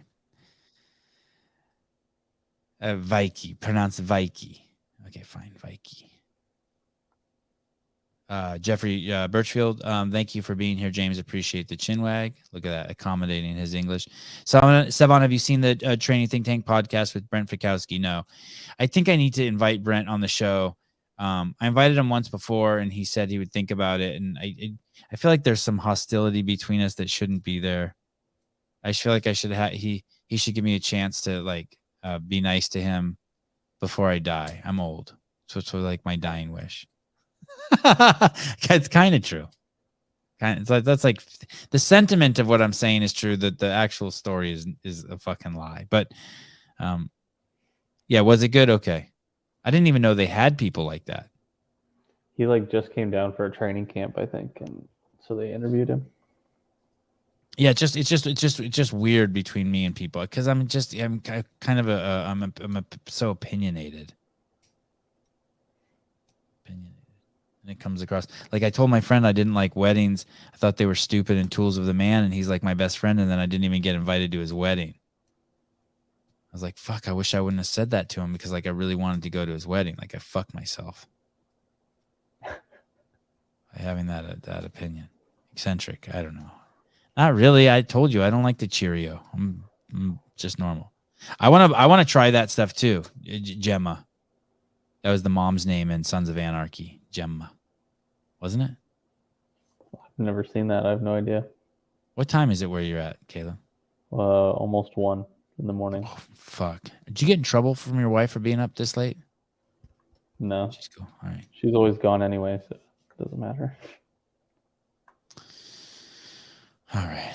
Sevan, if I ever get married again, I'll invite you. All right. Thank you.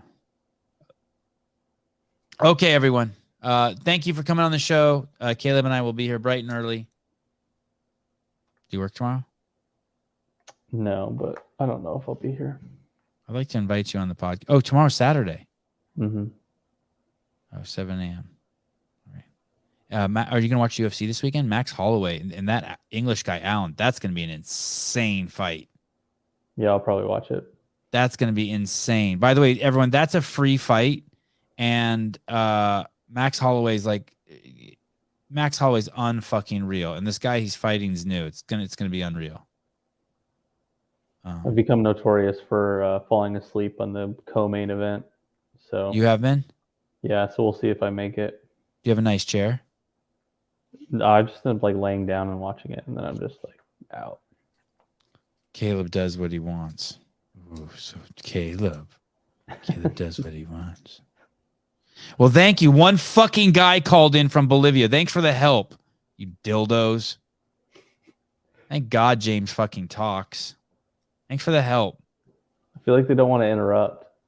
I know. They're so good. Conversation just flows super well sometimes, and then people just are enamored with what's being said. They don't want to interject their own conversation. I think they just want to be abused. They just want me to call them dildos. Oh, or that. Yeah. They just like it. Everyone likes it. My mom tried to tell me, hey, I think my mom or my sister's like, hey, don't yell at your audience. I'm like, no, they like it. Everyone likes it good. They yell at us all the time. Yeah. Look at what were we supposed to say to a vegan? We were trying to be polite.